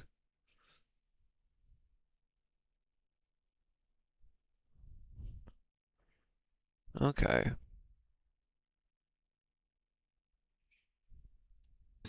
That has intrigued many in the modern age deals with, let's say, their very close family relations. I'm referring specifically to brother-sister marriage. In the case of Ahmose, he was married to his sister, Ahmose Nefertari. Not his adopted sister or half-sister, but actual sibling. This, though, may have been nothing new within their immediate family, as it appears that his parents, Seqenenre-Tao, and his wife Ahotep, were also brother and sister. Interestingly, there's little to no evidence that such a practice was common amongst the people of Egypt. In fact, there's more evidence to indicate that such marriages were repulsive to the average Egyptian. So then, why were such marriages acceptable amongst members of the 17th and 18th dynasties? Egyptologists have given two main explanations. One is that it was an imitation of the gods. For example, Osiris and his sister, Isis, were also husband and wife. As the kings and queens of Egypt were the closest thing to gods and goddesses on earth, such marriages may have been considered acceptable for them. But the second and more practical reason was simply to keep power and wealth within the family. Marriages between siblings ensured that power and wealth would be held within the immediate family and not shared with another house. In fact, preserving his family's power seems to have been a concern for Ahmose. Along with the monarchy, the other great and powerful institution within Egypt was the priesthood, especially of the god Amun, who Ahmose's 17th dynasty ancestors had elevated to the status of their personal patron deity. While Ahmose continued this tradition, he also started a new one, the position of God's wife of Amun, which was the female counterpart to the chief priest of Amun. He gave this brand new position to his own sister and wife, Ahmose Nefertari, which accomplished two things. The first is that it gave Ahmose and his family, including his future descendants, control over the temples of Amun and their vast network of wealthy estates. The second was that it established an even stronger link between the royal family and the cult of Amun, which by this time had become a sort of national religion and increasingly popular amongst the general population, at least in Upper Egypt. Most Egyptologists today are of the opinion that Ahmose died in 1525 BC when he was in his mid-30s. He left his heir, Amenhotep I, a unified and independent country that was now in a position to dominate the peoples and lands that less than 3 decades before had ruled over much of Egypt. Amenhotep was not Ahmose's original heir to the throne. It is smoke break time. Cigarette break time. I gotta clarify. Nah, I don't think I could do this if I was high.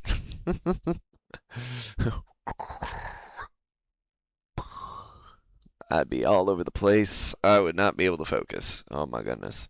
Well, I wouldn't say that, but I'd be focusing on something very strongly. Or focusing on nothing. It's either heavy focus on something extremely specific, or can't focus on nothing. It's more like it's hard to choose what to focus on in those moments. I just get swept away. Alright, Cigarette break.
Alright, let's get back to it.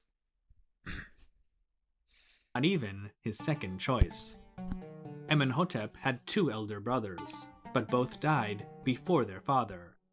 This made him the next in line, but he was too young to rule on his own, and so his powerful and influential mother, Ahmose Nefertari, ruled for several years as regent. When he did assume full responsibility as king of Egypt, Amenhotep continued the policies of his father by expanding the country's borders through military means. He marched his armies further to the northeast than any Egyptian ruler had ever done before, though to what end is uncertain. Other campaigns were launched against the Libyans to the west in order to safeguard the borders of the Delta region and Lower Egypt. However, Amenhotep's primary concern with regard to foreign affairs was to further bring Nubia into Egypt's orbit. Since before the dawn of history, the land of Nubia had been intertwined with Egypt. The relationship was often a commercial one, but sometimes the kings of Egypt would conduct military campaigns into the region in order to protect trade routes or deal with marauders harassing Egypt's southern. I do like how there does seem to be attention to detail in the faces. Like you can almost see like somebody's like seeing all these people in a row and just being like drawing the details. Like there's slight like different little facial shape, structure in all the faces and everything. Southern border. The Egyptians usually had the upper hand, as they were historically the greater power and could wield influence over Nubia's many divided tribes and the few petty kingdoms that had existed in centuries past. However, during the past 2 centuries, Nubian wealth and influence outside of Egypt had grown and was now primarily centered around the Kingdom of Kush, whose seat of power was the city of Kerma, just south of the Nile's 3rd cataract. Feeling pressure from Egyptian expansion to their north, the Kushites launched raids into Egyptian-controlled Nubia with mixed results. In fact, such raids may have only convinced Amenhotep that he needed to personally come south and smash anyone who challenged Egyptian authority. Once again, the career soldier, Ahmose, son of Ibana, who we saw also campaigned with the dynasty's founder, King Ahmose, tells us a bit about his own experiences during Amenhotep's campaign against the Kushites.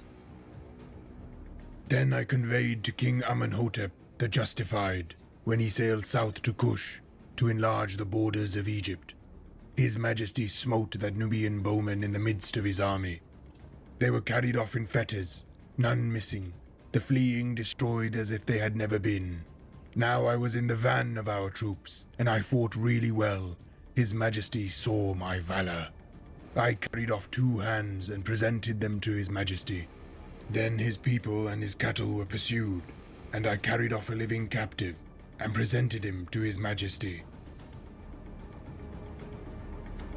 As far as we know, Amenhotep I was successful in all of his military campaigns, but he's known less for these and more as a great builder.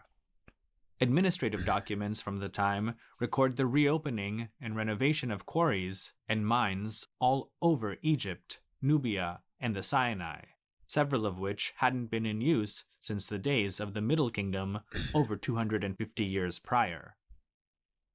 Though seemingly no part of Egypt was neglected, the royal city of Thebes certainly benefited the most from Amenhotep's generosity when it came to temple restoration and palace construction. During the years of the Second Intermediate Period, Thebes had suffered tremendously from the economic isolation that was forced upon the city by its neighbors, both to the north and the south. Not only did trade between the Hyksos in the delta and the Kushites in southern Nubia bypass Thebes, but its inhabitants were also constantly on the defensive as their enemies attacked Theban territory. While things got a bit better during the reigns of the 17th dynasty's rulers, decades of unintended neglect had taken its toll on the city's once great buildings and infrastructure. Now that stability had returned and new revenue from trade, taxes, and Egyptian raids abroad seemed limitless, Amenhotep could rebuild the parts of Egypt that had fallen into disrepair. No site, though, received more attention and funding than the holy precinct known as Ipet Isut, just outside of Thebes. Rulers from both the 11th and 12th dynasties, themselves both Theban, had already built temples there dedicated to the gods, especially Amun. The name Ipet Isut means something like the most sacred of places. It's better known today as Karnak. Though considered to have been an important place of worship, the buildings around Karnak were relatively small. However, the architects who constructed the later New Kingdom temples and monuments clearly took inspiration from them, and in some cases created exact replicas of the older structures. For example, a nearly perfect replica of Senusret I's Jubilee Pavilion was constructed during the reign of Amenhotep I, with the only noticeable difference being that Senusret's name was replaced with that of Amenhotep. Other Middle Kingdom buildings were expanded so that their facades eventually became the interior walls of new constructions. While still relatively modest in Amenhotep's day, the future pharaohs of the 18th and 19th dynasties would greatly expand upon the complex by adding larger and more ornate temples to the extent that today, most of the well-known buildings at Karnak date to the New Kingdom era. While Amenhotep I may have sought to emulate the great buildings of his predecessors, there was one type of building, or set of buildings, that he sought to completely do away with: colossal tombs. This might seem strange to some, since Egypt's kings in past centuries, especially during times of great prosperity, generally had built for themselves gigantic, monumental tombs, such as pyramids, as well as large funerary complexes to accompany them. The problem with these, though, was that they were magnets for tomb robbers and looters. Time had proved over the centuries that even the most secure of tombs were eventually violated by thieves, who would not only steal anything of value inside, but often damage the sarcophagus of the mummy and search his remains for gold, jewelry, and gems. In popular Egyptian religion, robbing the contents of the tomb essentially meant that the deceased would not be able to enjoy these things in their afterlife. No matter how revered a person might have been during their lifetime, in death, his or her possessions became fair game. Thus, a giant tomb or burial pyramid was a great liability for its occupant. And so, Amenhotep chose not to be buried in a place visible to the public eye, but rather one that was hidden away in the mountains near Thebes. Amenhotep I's mummy, though, was not found in its original tomb, but another one that it was taken to for safekeeping during the reign of Ramesses IX. This is an interesting story in and of itself, but best left for another time. The tomb that Amenhotep's mummy was originally taken from has so far not been confirmed, with many Egyptologists believing that it may have been one of the currently unidentified tombs in the place that we today know as the Valley of the Kings. Other Egyptologists believe Amenhotep's successor, Thutmose I, was the Valley of the Kings' first royal occupant. Regardless, it's clear that Amenhotep I set the trend of splitting the royal funerary complex into two: a mortuary temple, which would act as a public and permanent memorial site for the king, and a separate tomb hidden away from the world, and perhaps more importantly, those who would attempt to rob it. Amenhotep's life and death into the next world seem to both have passed smoothly, but there was a problem when it came to his successor. His sister and great royal wife, Queen Ehmose Meremitmun, or simply Meremitmun, was unable to have a child. Many suspect that this may have been the result of what had been, by now, a few generations of brother-sister marriages within the royal family. The one who ended up succeeding Amenhotep I was a man named Thutmose, the first of his name. His relation to Un momento. Just writing down some dates. Alright. Alright. Alright.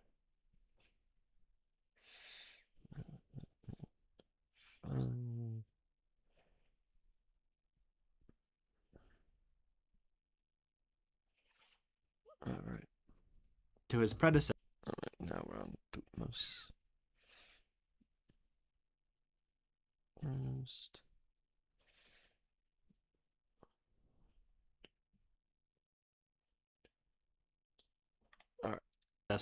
Is still debated amongst scholars, and while some have speculated that he may have been Amenhotep's son from another wife, others believe that he was a trusted military officer who may have been related to, or formally adopted into the ruling family.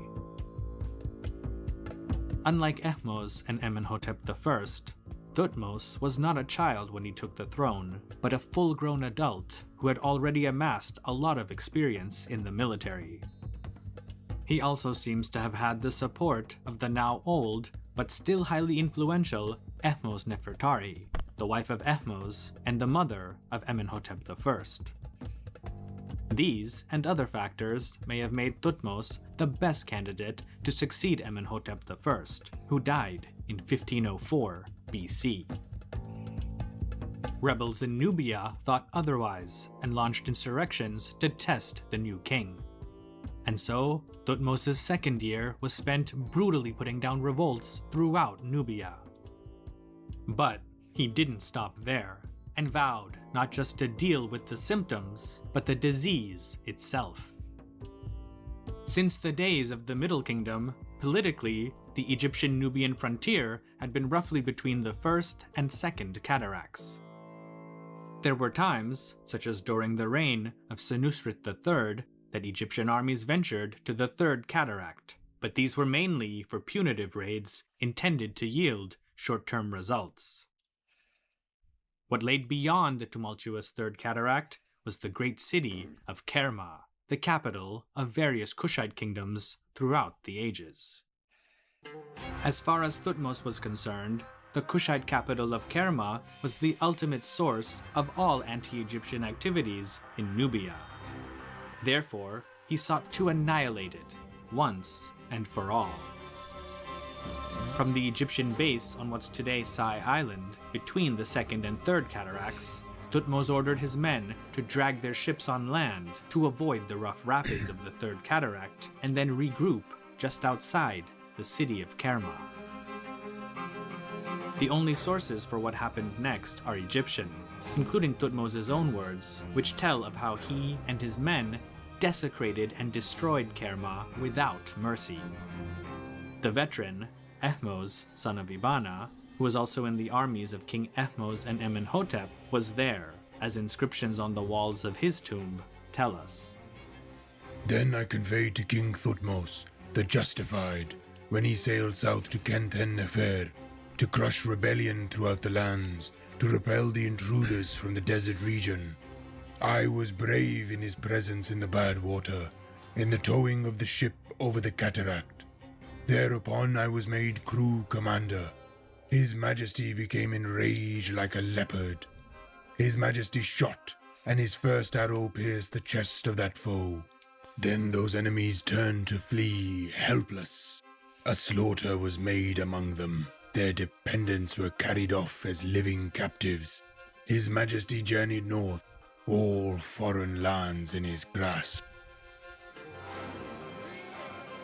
The archaeological remains of Kerma from around the time of Thutmose's campaign also seem to confirm the death and destruction. With Kerma subdued, Thutmose ventured further into Nubia than any Egyptian king ever had before him. However, instead of following the Nile, as one would expect, he took a desert route directly from Kerma and deep into Kushite territory beyond the Nile's Fourth Cataract, and ended up at a large quartz rock that today is known as Hagar el Merwa. There, Thutmose carved his own inscriptions over those of the locals who deemed the rock to be a holy site. It was now the new southern boundary of the Egyptian Empire. There was no one in Nubia powerful enough to oppose Thutmose, as the Egyptian king made clear in an inscription that he left just outside the shattered city of Kerma. There is not a single one of them left. The Nubian bowmen have fallen to the slaughter and are laid low throughout their lands. Their entrails drench their valleys. Gore from their mouths pours down in torrents. Carrion eaters swarm down upon them, and the birds carry their trophies away to another place. Thutmose was brutal, but he ultimately got the result he wanted: a pacified Nubia that was subservient to Egypt. He divided up the conquered territory into 5 districts and appointed governors to each one who answered directly to him. Also under their command were new fortified towns to support the Egyptian garrisons that would now become a permanent presence throughout Kush and Nubia. As for the sons of the rebel Nubian chiefs who had survived, they were forcibly taken to Egypt as hostages, who during their captivity would be indoctrinated in Egyptian customs and political culture. The hope was that when they eventually returned home and became local lords of their respective areas, their familiarity with Egypt and the pharaoh's way of doing things would inspire them to loyally serve the Egyptian crown. And to instill loyalty in the locals. Almost like, look, we didn't kill your leaders. We just taught them our ways. And now, they can go back and be talk to their people, their families, whoever survived, and, advocate for them to, not rebel against Egypt anymore. So, a merciful kind of indoctrination,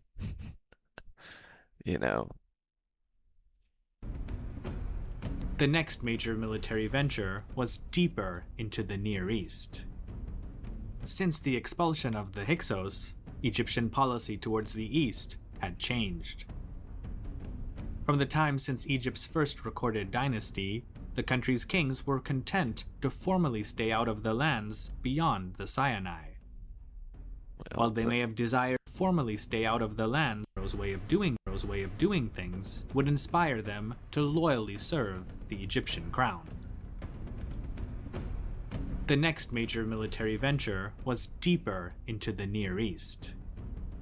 Since the expulsion of the Hyksos, Egyptian policy towards the East had changed. From the time since Egypt's first recorded dynasty, the country's kings were content to formally stay out of the lands beyond the Sinai. While they may have desired many of the exotic goods that came from the East, most didn't seek to directly control or colonize the region. However, the Hyksos incursion into Egypt had proved that disengagement with the East was no longer an option if Egypt wished to be free of foreign rule. While the Hyksos might have been gone, new and more dangerous threats existed the closer one got to the Euphrates River. The greatest of these during Thutmose's time was the Hurrian kingdom of the Mitanni. Despite the name, the Mitanni were less of a single kingdom and more of a confederation of Hurrian-speaking states that were ruled by a chariot-riding elite who spoke an Indo-European language. They were also much more powerful than the Hyksos had ever been. The fear in Egypt was that one day they would cross the Euphrates River and make their way into Egyptian territory. Thutmose struck first. He marched his men further north through the Levant, pummeling any Mitanni-allied opposition, and eventually made it all the way to one of the northern branches of the Euphrates River. As in the past, Ahmose, son of Ibana, was there. When His Majesty reached Narin, His Majesty found that foe marshalling troops. Then His Majesty made a great slaughter of them. Countless were the living captives which His Majesty brought back from his victories. Now I was in the van of our troops, and His Majesty saw my valor. I brought a chariot, its horse, and him who was on it as a living captive. When they were presented to His Majesty, I was rewarded with gold once again. This show of force was essentially a warning to the Mitanni king not to cross the Euphrates River and venture further south into Egypt's zone of influence, or else face the dreadful consequences. Thutmose I had ruled Egypt and much of the surrounding territories with an iron fist, and had set up an Egyptian empire that for his son and successor, Thutmose II, extended north to south from the banks of the Euphrates River in Syria to at least the Nile's fourth cataract in modern Sudan. As he states in an inscription, I made the boundaries of Egypt to the extent of what the sun encircles. I made strong those who were in fear, for I repelled evil from them. I made Egypt superior to every land.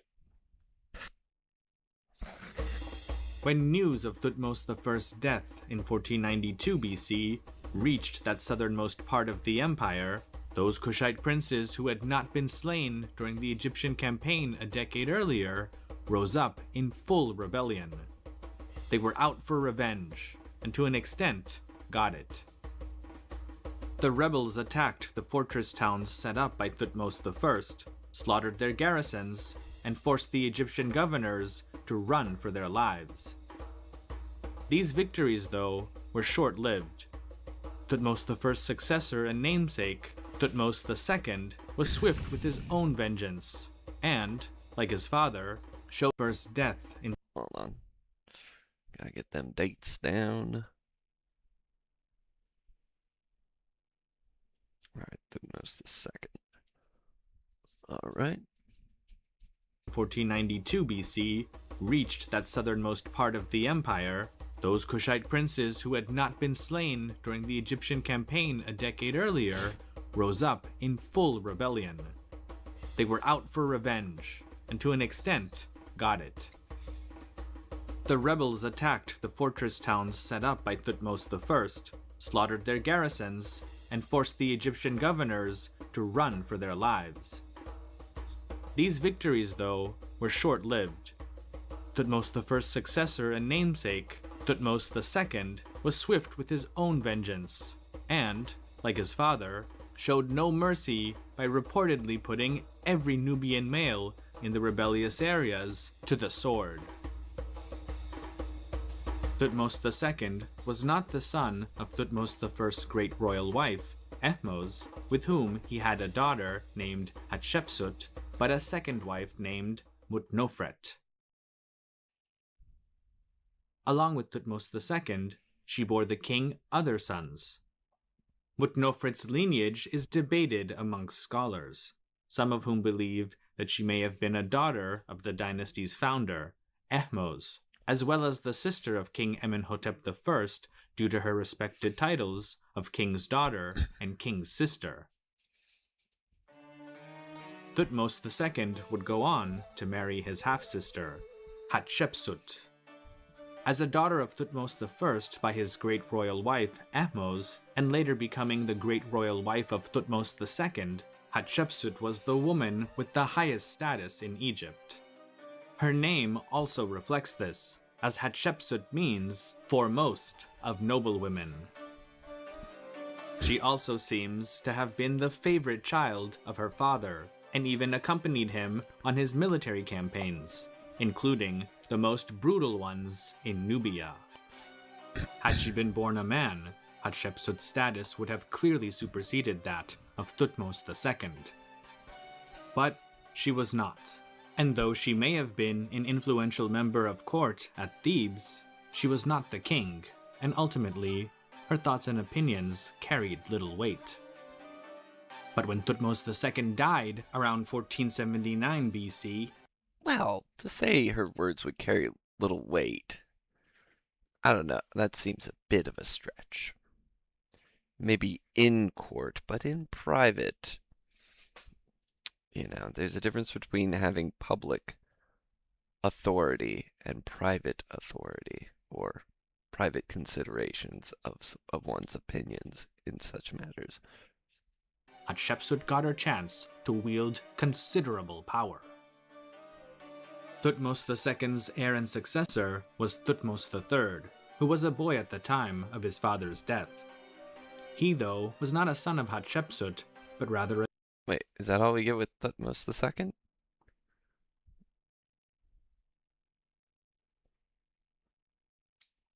Is that it? Huh. Is this where the discrepancy comes in for for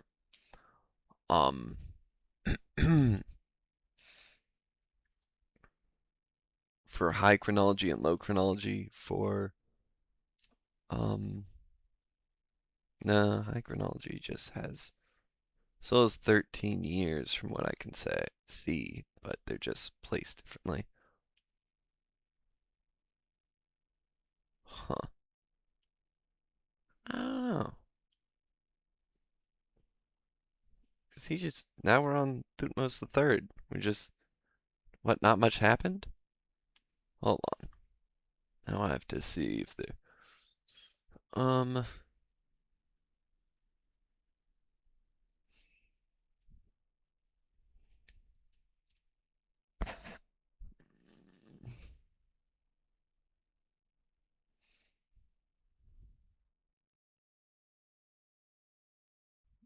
is that, huh. Wait, why are we just casually skipping over Thutmose II?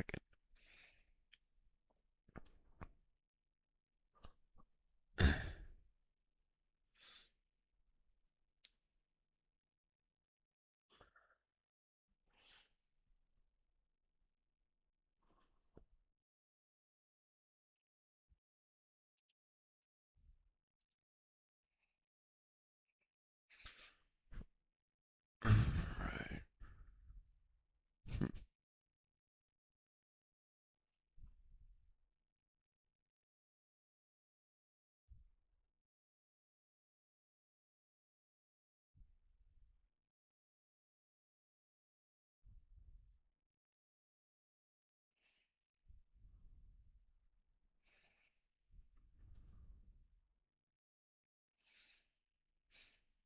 Hmm.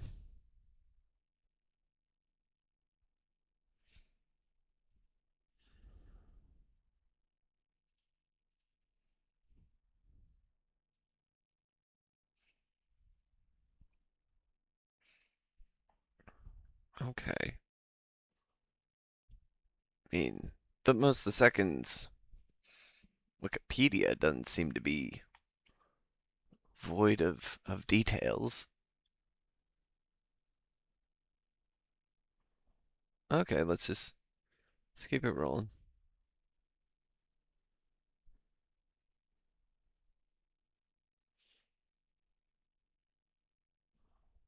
Well, the Wikipedia is like, a lot of this is arguing between he had a long reign and that he had a short reign, so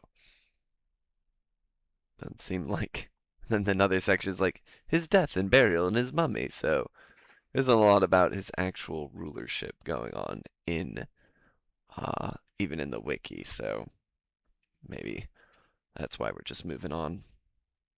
Okay. another woman named Iset.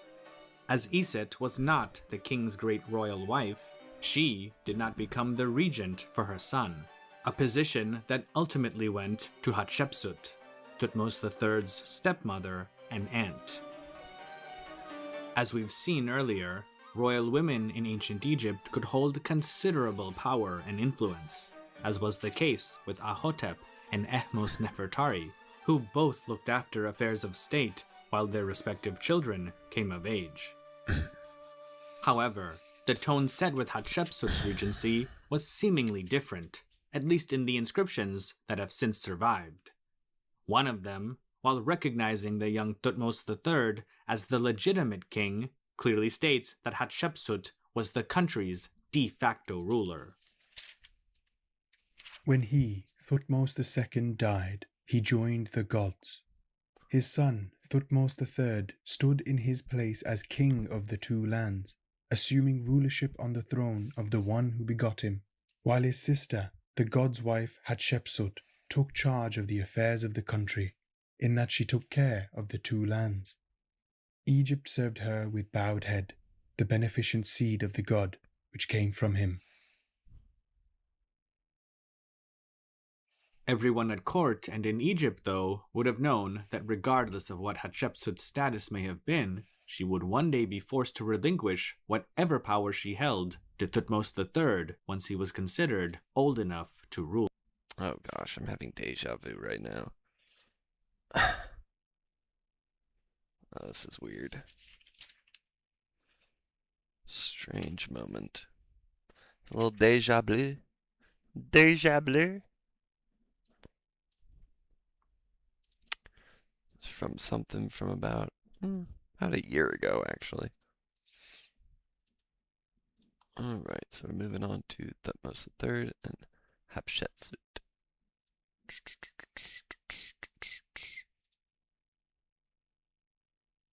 Okay.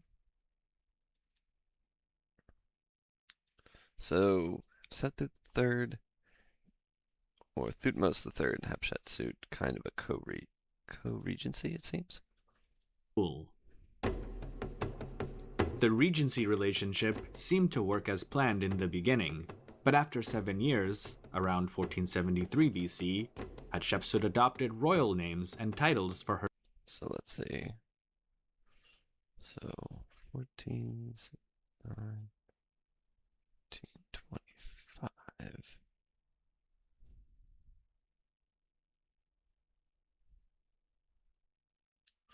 All right, then 1450, 1473. My numbers again, all crisscross. 73 through 1458.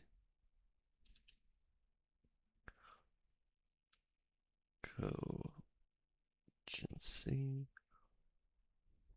Herself, officially becoming Thutmose III's co-ruler and not regent. Though she at least acknowledged Thutmose III as king and often depicted him on her monuments, he was always positioned clearly behind her to illustrate that she was the co-ruler with more authority. There was a huge problem, though, and it was not that she had just claimed more power for herself. The issue was that she was a woman claiming to be a legitimate ruler of Egypt.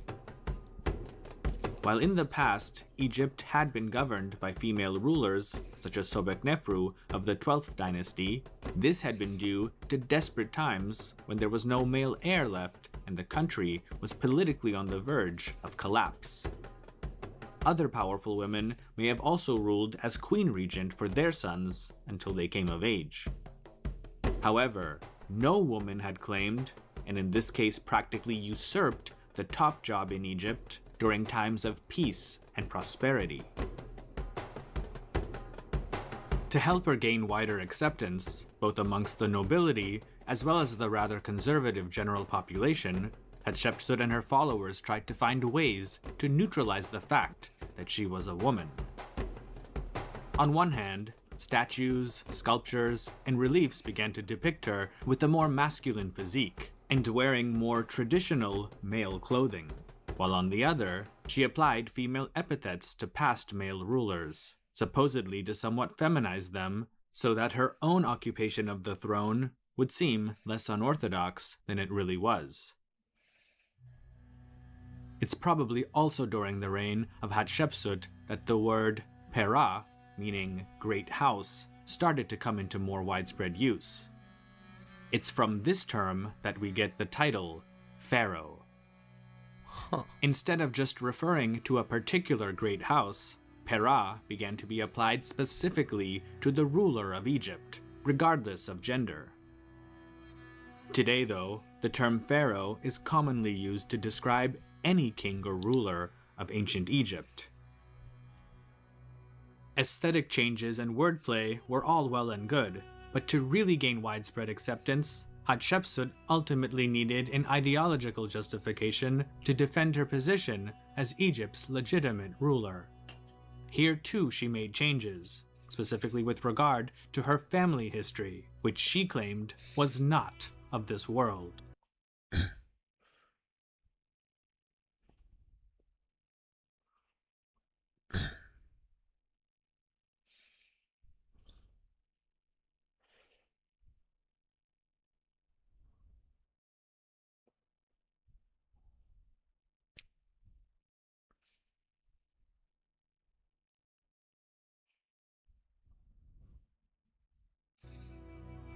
On the walls of her mortuary temple at the site of Deir el-Bahri, she claimed that she was not really the daughter of Thutmose I, but the god Amun.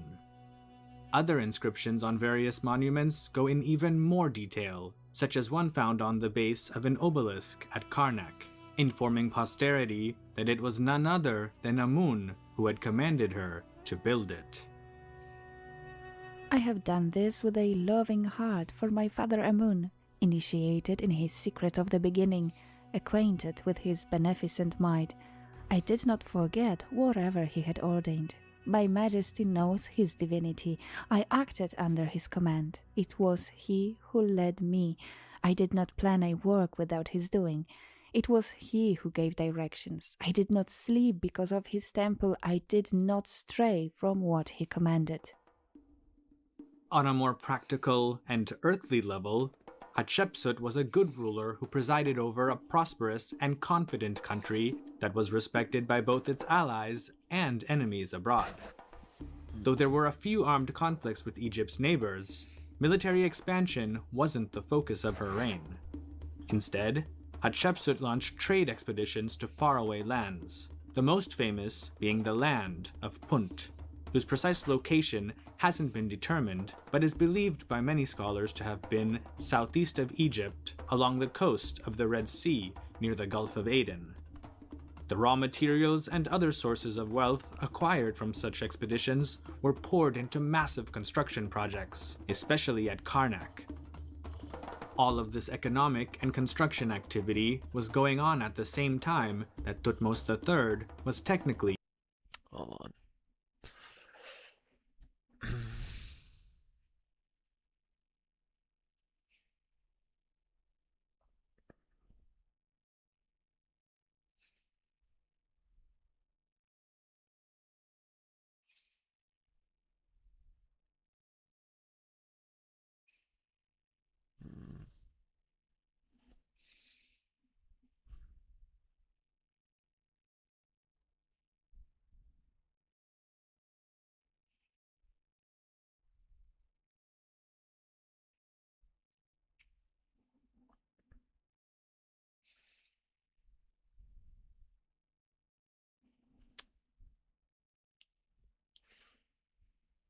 Sure. Hmm.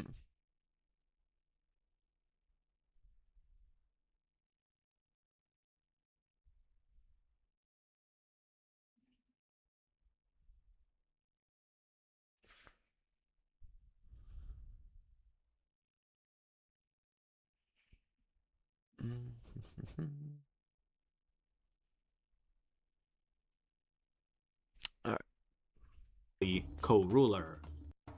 The raw I have done this with a loving heart for my being the land. Though there were a few armed conflicts with Egypt's neighbors, military expansion wasn't the focus of her reign. Instead, Hatshepsut launched trade expeditions to faraway lands, the most famous being the land of Punt, whose precise location hasn't been determined, but is believed by many scholars to have been southeast of Egypt, along the coast of the Red Sea near the Gulf of Aden.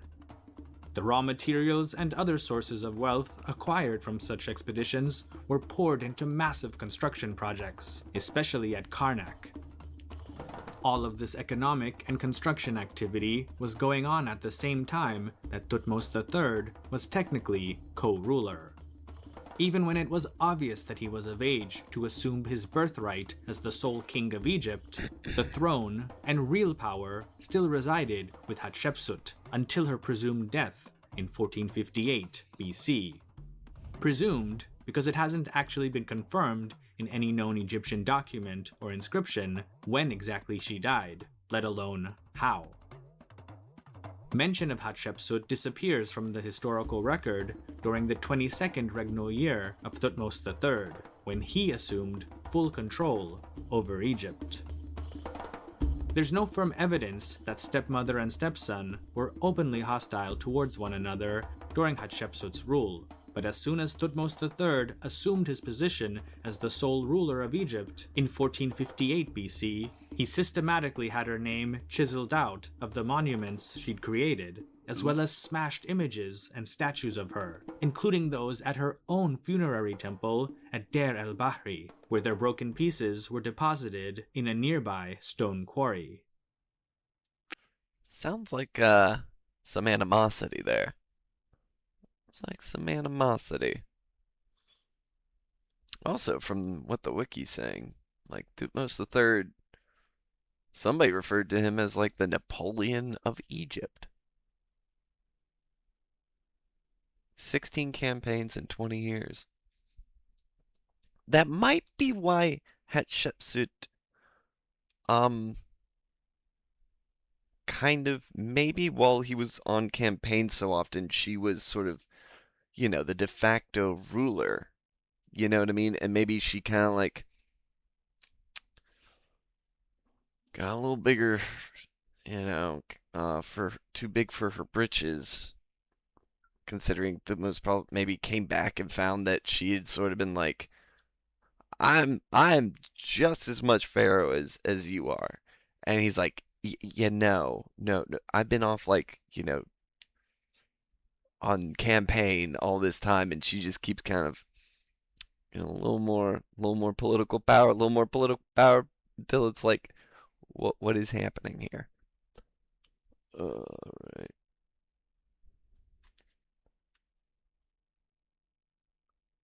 All right. All right, let's keep going. Future generations of kings also seem to have sought to erase, or at least minimize, her role in Egyptian history, as her name doesn't appear on later king lists.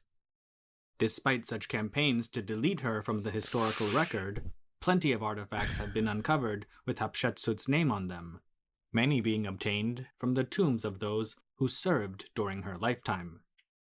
And, strangely enough, over 1,000 years later, Manetho also mentions her, stating that she ruled for 21 years and 9 months. This means that at least in the 4th century BC, when he compiled his history of Egypt, there was some source mentioning her that he was able to refer to. Hatshepsut's accomplishments and influence ultimately made it difficult for her to be completely erased from history. That said, Hatshepsut had her flaws, especially when it came to foreign policy. Her focus on domestic affairs, whether it was commissioning massive building projects in honor of Amun, or sending commercial expeditions to the far corners of the known world, did little to pacify the restlessness and resentment of Egypt's subject peoples, whose resources and wealth were financing the empire at their expense. This was especially true to the northeast, in Canaan and the Levant. Hatshepsut's father. Alright, this seems like a good time for a cigarette break. Alright, now we're getting into his campaigns and what have you. Alright.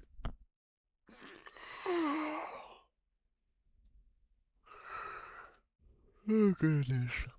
Alright.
Alright, let's get back into it. Got about 50 more minutes till we are done for the day. Father, Thutmose I, had expanded Egyptian sovereignty to the Euphrates River in northern Syria, effectively keeping the kingdom of the Mitanni in check. However, the 20-plus years that saw Hatshepsut as regent and ruler had done little to solidify her father's gains. In time, the petty kings of Egypt's Canaanite client states saw no reason as to why they should be forced to pay tribute and swear allegiance to an Egyptian ruler in faraway Thebes. The Mitanni kings must have also heard the rumblings of discontent to their southwest, and though they may not have sought a direct engagement with Egypt, it's practically a given that they provided at least some financial and moral support to the discontented Canaanite kings. To make matters worse, Thutmose III was relatively young and untested on the international stage, and, given his stepmother's apparent neglect of Egypt's frontier territories, many must have assumed that he would follow the same course. While Egypt, and to a large extent the Kingdom of the Mitanni, were cohesive states that oversaw large swaths of territory, the land of Canaan was mostly a patchwork of petty states whose kings and chieftains were constantly squabbling with each other. Seeing, though, that their best chance to shake off Egypt's yoke and achieve independence would be through a united front, the king of the Canaanite city of Kadesh formed a coalition of like-minded rulers that together controlled around 300 cities and towns within the region.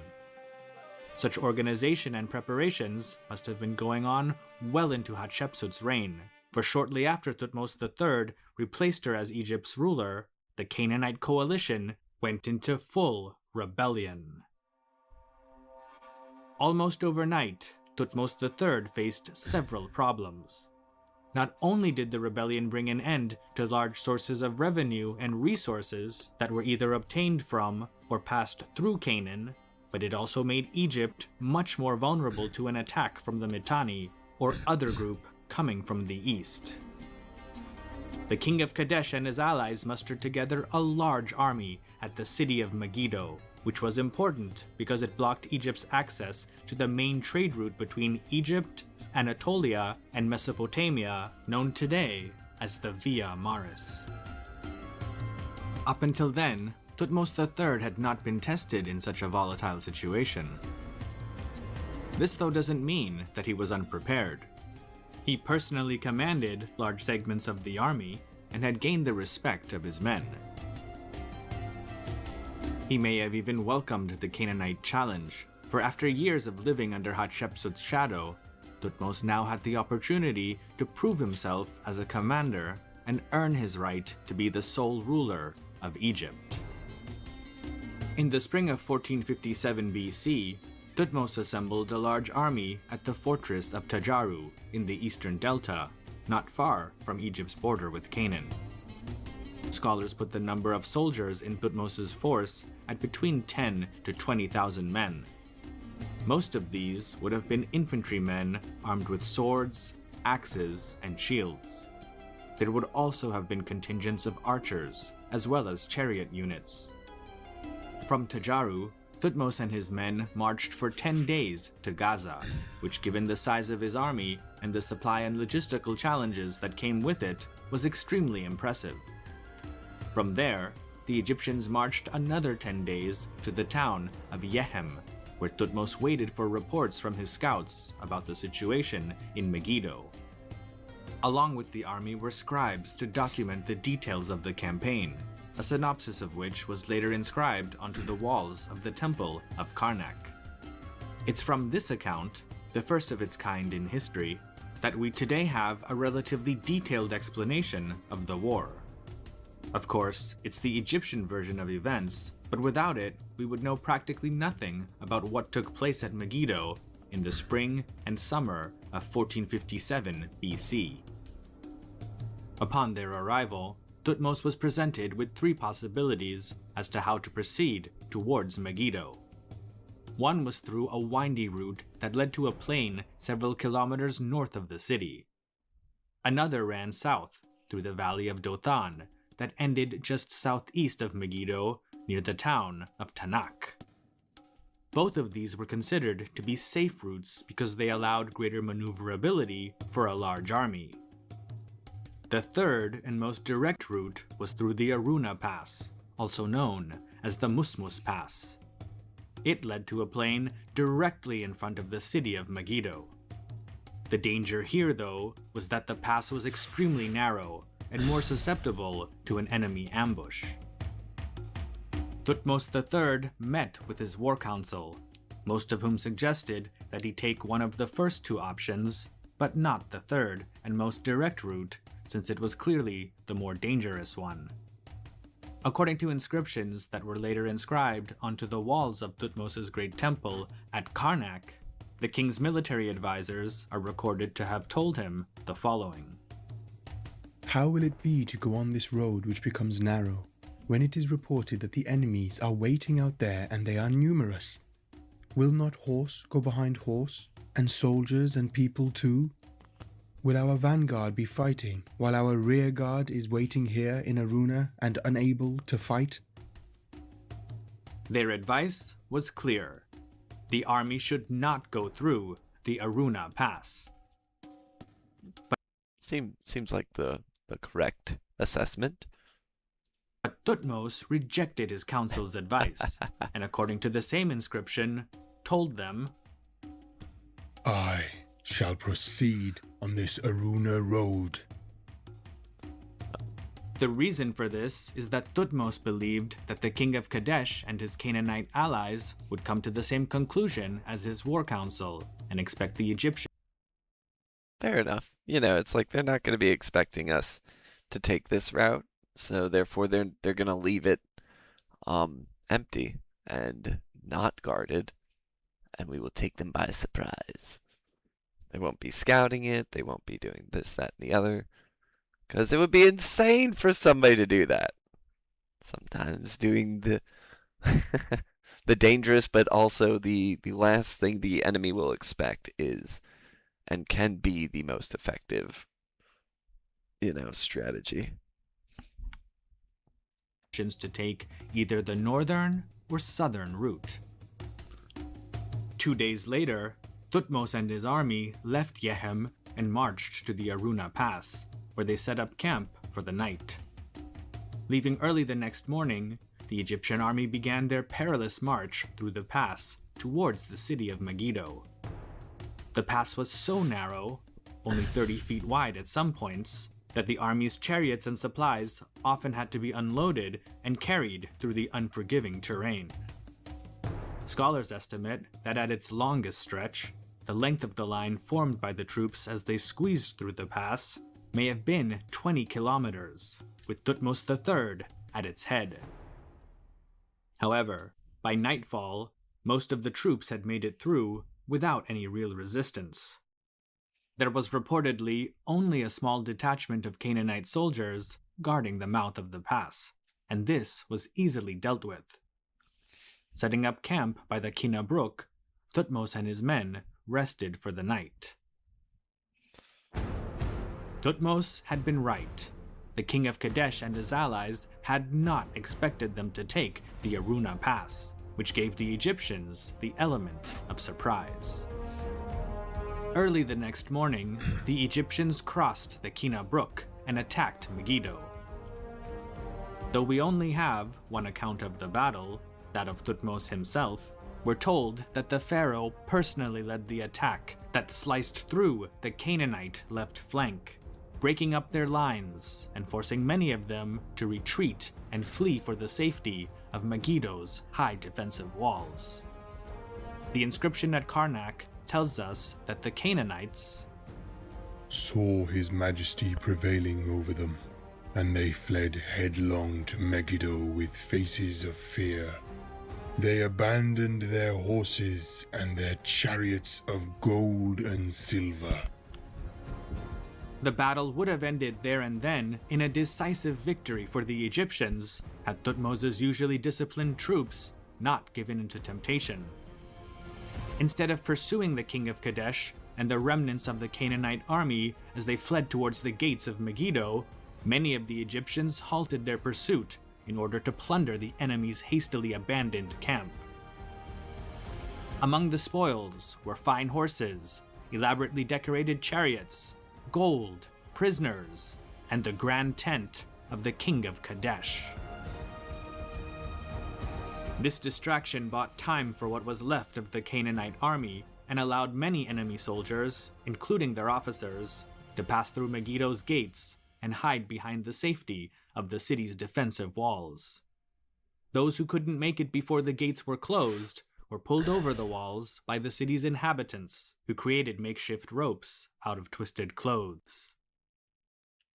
What could have been a resounding victory for Thutmose III soon turned into a long siege. After several months, Megiddo's inhabitants had all but run out of food, and in desperation, several of them came out to surrender. Thutmose pardoned them, and when word got to the other residents of Megiddo that the pharaoh would grant them amnesty if they put down their arms, the city soon surrendered. By then, though, many of the Canaanite kings, including the king of Kadesh, had escaped. However, Megiddo's fall had demonstrated to the world that the new pharaoh would not take any defiance lightly, nor was he an armchair general. This resulted in many other rebel Canaanite cities willfully coming back into the fold, or else risk the wrath of Egypt's new pharaoh. Monetarily, the campaign against the king of Kadesh had been a profitable one, and Thutmose's Karnak inscriptions also tell us that the spoils included a chariot made of gold belonging to the prince of Megiddo, 892 regular chariots, bronze armor, 502 bows, over 2,000 horses and colts, and at least 20,000 cattle. While the citizens of Megiddo were spared, many of the princes that evaded capture were sent to Egypt as hostages. Though for the next 20 years, Thutmose III would participate in at least another 16 military campaigns, the Egyptian victory at Megiddo was by far his most important triumph and marked the resurgence of Egyptian power in Western Asia. As Thutmose's stature grew, the rulers of the Hittites, Babylonians, and perhaps even those from Mycenaean Greece sent gifts containing gold, silver, and precious stones to the pharaoh. Thutmose's goal was not to simply terrorize local populations into submission, but to gain security for Egypt. He knew that if Egypt wanted to possess Canaan, Nubia, and other lands for the long term, then it would be important to invest into the cities, ports, and towns that he'd conquered, or reconquered, in order to help make them even more prosperous. Ultimately, this is what he did, showing his subjects that the Egyptians were not just passing through, but were there to stay, and integrate them into their growing empire for generations to come. The effects of Thutmose's campaigns were not just felt in the Levant, but all over Egypt. Many of the Egyptian soldiers who fought in the pharaoh's nearly annual campaigns returned home with foreign wives, as well as a taste for all things Eastern. Even Thutmose III may have had not one, but several foreign wives. Text on one Egyptian vessel, now in the Metropolitan Museum of Art in New York City, reads, "Given as a blessing of the king to the king's wife, Manuai." Other objects, such as bracelets and fine jewelry with similar inscriptions, were given to women named Manhata and Maruta. The names of these three women suggest that they were not of Egyptian origin, but from a place where a Semitic language, such as Canaanite or Akkadian, was spoken. They may have been the daughters of kings or chieftains from the east whom Thutmose had married as part of a peace deal. As powerful as Thutmose III was, he of course couldn't do everything on his own. While he may have been an absolute monarch in every sense, supporting him were a small but highly trusted and capable group of officials who ran the domestic affairs of the empire on his behalf, especially when he was away from the capital, expanding it. These included royal viziers, regional governors, important scribes, the chief priest of the Temple of Amun, internal security chiefs, and the like. After a reign of technically 54 years as king, part of which he shared as co-ruler with Hatshepsut, Thutmose III passed away in 1425 BC. Due to all that he had accomplished during his reign, many Egyptologists have considered him to be one of, if not the greatest king, to ever have ruled over Egypt. Thutmose III's son and successor, Amenhotep II, followed in the footsteps of his father and continued most of his foreign and domestic policies, though he ruled for a much shorter period of time and didn't launch nearly as many foreign campaigns, which, as we'll soon see, may not have been necessary. Growing up mostly in the old capital of Hold on. Need those dates. Thutmose III's son and successor, Amenhotep II, followed in the footsteps of his Alright, so 1427 to 1400. So this is one of the proposed pharaohs that was the pharaoh during the Exodus. So let's see what my man's got to say. See if there's anything that stands out. And I'll pull up his wiki and accompaniment.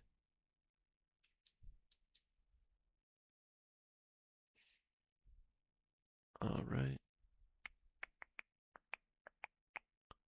his father and continued most of his foreign and domestic policies, though he ruled for a much shorter period of time and didn't launch nearly as many foreign campaigns, which, as we'll soon see, may not have been necessary. Growing up mostly in the old capital of Memphis, the prince who would become Amenhotep II was not originally destined for the throne. In fact, it was his elder brother, Amenenhat, who was the original heir, but he predeceased his father, Thutmose III. Most Egyptologists identify Amenenhat's mother as Thutmose's great royal wife Satia, but she had also died in the 24th year of his reign. And so, the throne fell to another son of Thutmose III from his second wife, a commoner named Meriritre Hatshepsut, no relation to the famous Hatshepsut who ruled just a few decades before.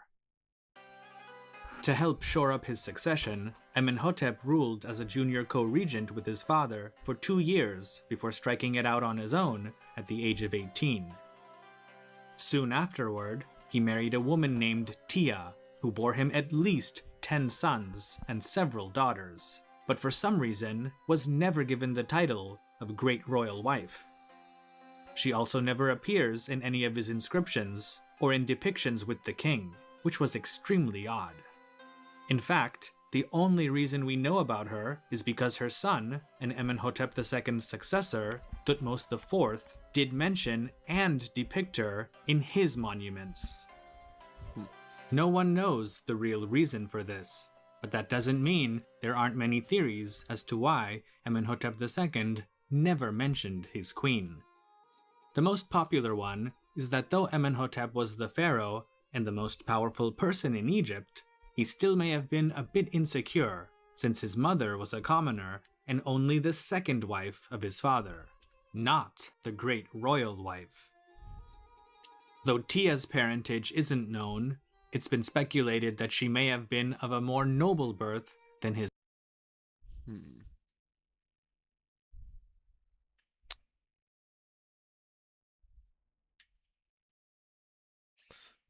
mother.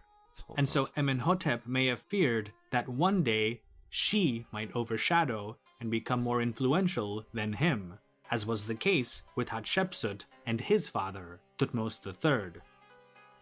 Despite efforts to erase her from history, the memory of Hatshepsut was still fresh in the minds of Egyptians, and Amenhotep II may have felt that it was better to keep his own consort, and even his daughters by his great royal wife, out of the public eye.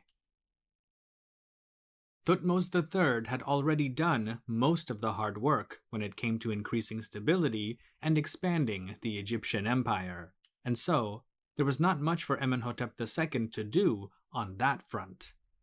His main job would be to preserve all that his father had built. The transition period between one king to another was often seen as an opportunity for discontented subjects to test the mettle of the new ruler, and the early years of Amenhotep II's reign were no exception. One such challenge was a massive revolt in an area called Taxi, in what's today northern Syria. Here, Amenhotep II personally led his troops to victory, but the aftermath was especially bloody.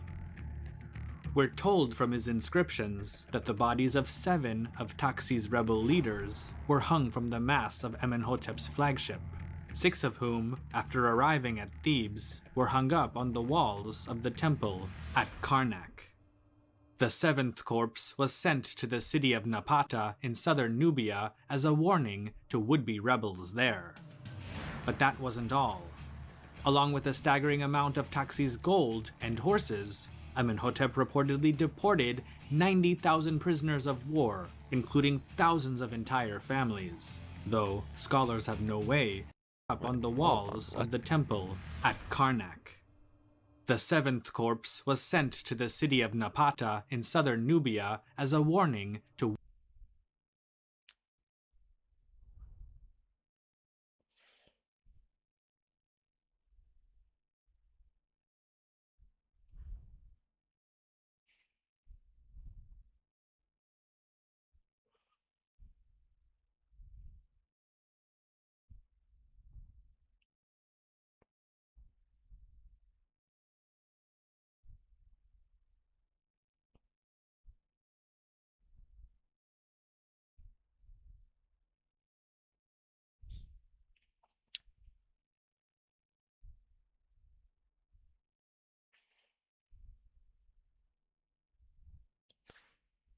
would-be rebels there. But that wasn't all. Along with a staggering amount of Taxi's gold and horses, Amenhotep reportedly deported 90,000 prisoners of war, including thousands of entire families, though scholars have no way. Wait, deported them as in took them back as captives or just exiled them? Deported them as in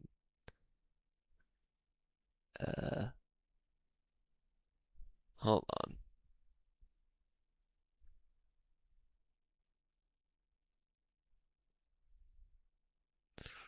Let me see. It looks like rising power that eventually persuaded seeking ally. There was definitely Mitanni by the time, but may be that it was enacted after his campaigns to try to prevent any more campaigns of mass deportation.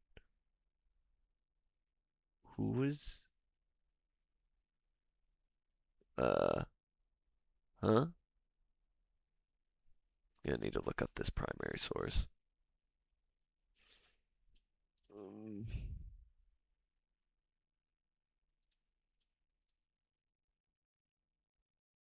For located in Israel in ancient times. Page 164, Princeton University Press, Princeton from 1992. Okay, it doesn't seem to have its own. Hold on, I'm trying to figure out how to read this. Okay. Alright.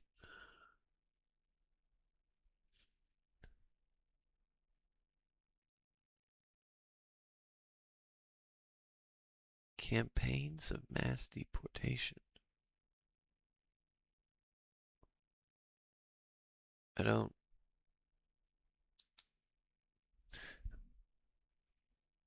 Campaigns of mass deportation. Who's being deported from where to where?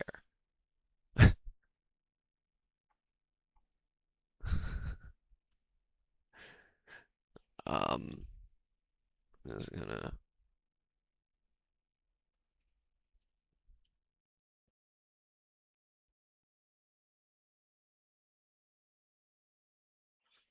Yeah, we're just gonna.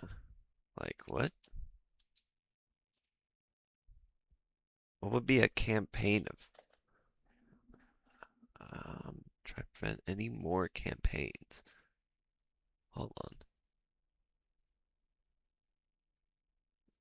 Alright.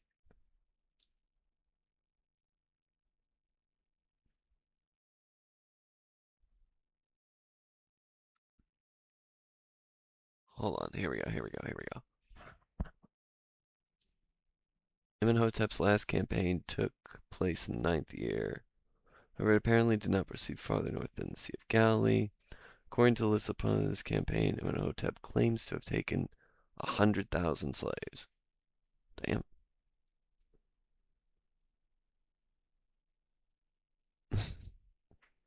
Difficult to substantiate, leading to some questioning the accuracy. So it's found accounting mistakes. This include a possible recount of 15,000 prisoners taken in campaign.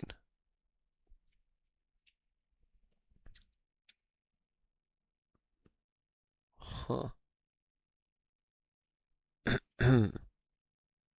Interesting. Way of verifying this. Let my people go. I don't know. Interesting. Message had been made crystal clear. Amenhotep would not tolerate any dissent to Egyptian authority in any of its territories. This hard-handed policy against any opposition was meant to be a warning to the Mitanni and other regional rivals of what would happen should they defy the pharaoh. If that was indeed the case, then the message had been received. For around the 9th year of Amenhotep II's reign, the Mitanni formally made peace with Egypt, and the two states officially established diplomatic relations. The peace seems to have held because afterward, there were no more Egyptian military campaigns in the Near East for decades to come. The same was true for Nubia, though that wasn't due to any sort of treaty, but more to the fact that most of its rebel leaders had either already been killed off or were too afraid to start any new trouble. The stability gained from peace allowed Amenhotep II to focus on new building projects throughout Egypt, as well as to complete work on older ones.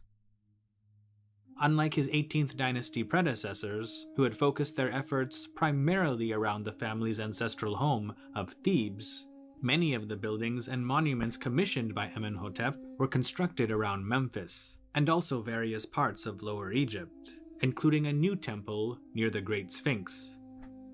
The area was frequented by Amenhotep as a young prince, and perhaps to commemorate the fact, he commissioned a relatively large stela on the northeastern side of the Sphinx, extolling his virtues as an archer and his fondness for horses. Parts of the inscription inscribed on it read, He drew his bow while holding 4 arrows together in his fist.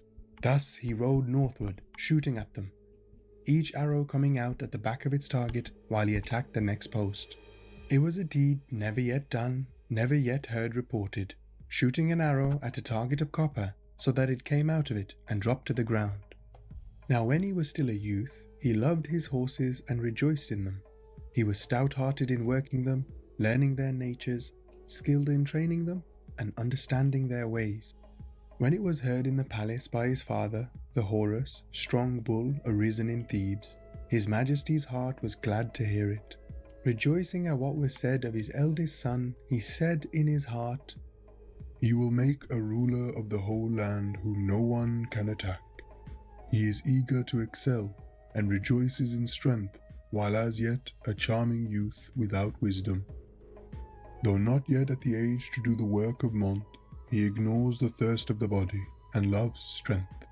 It is the god who inspires him to act, so as to become the protector of Egypt, the ruler of the land.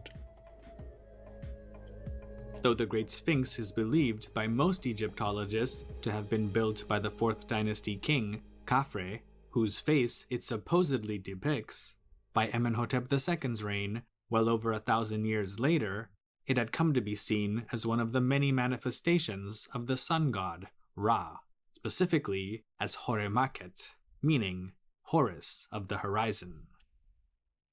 At the time, Amenhotep II's construction of a relatively simple mud brick temple dedicated to the sun god may have seemed inconsequential. Amun was still the king of the gods in the Egyptian pantheon, and the king, Khafre, whose face it supposedly depicts, by Amenhotep II's reign, well over 1,000 years later, it had come to be seen as one of the many manifestations of the sun god, Ra, specifically as Horemakhet, meaning Horus of the horizon. At the time, Amenhotep II's construction of a relatively simple mud brick temple dedicated to the sun god may have seemed inconsequential.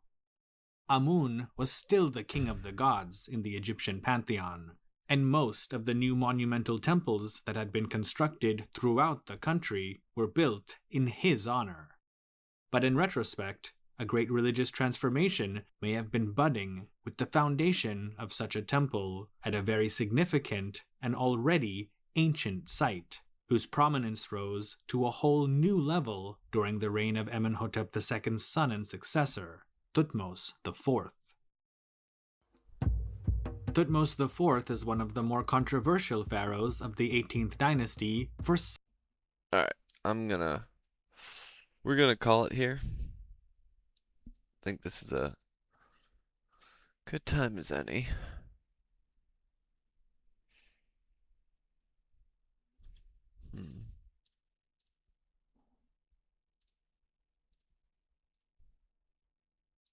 Alright.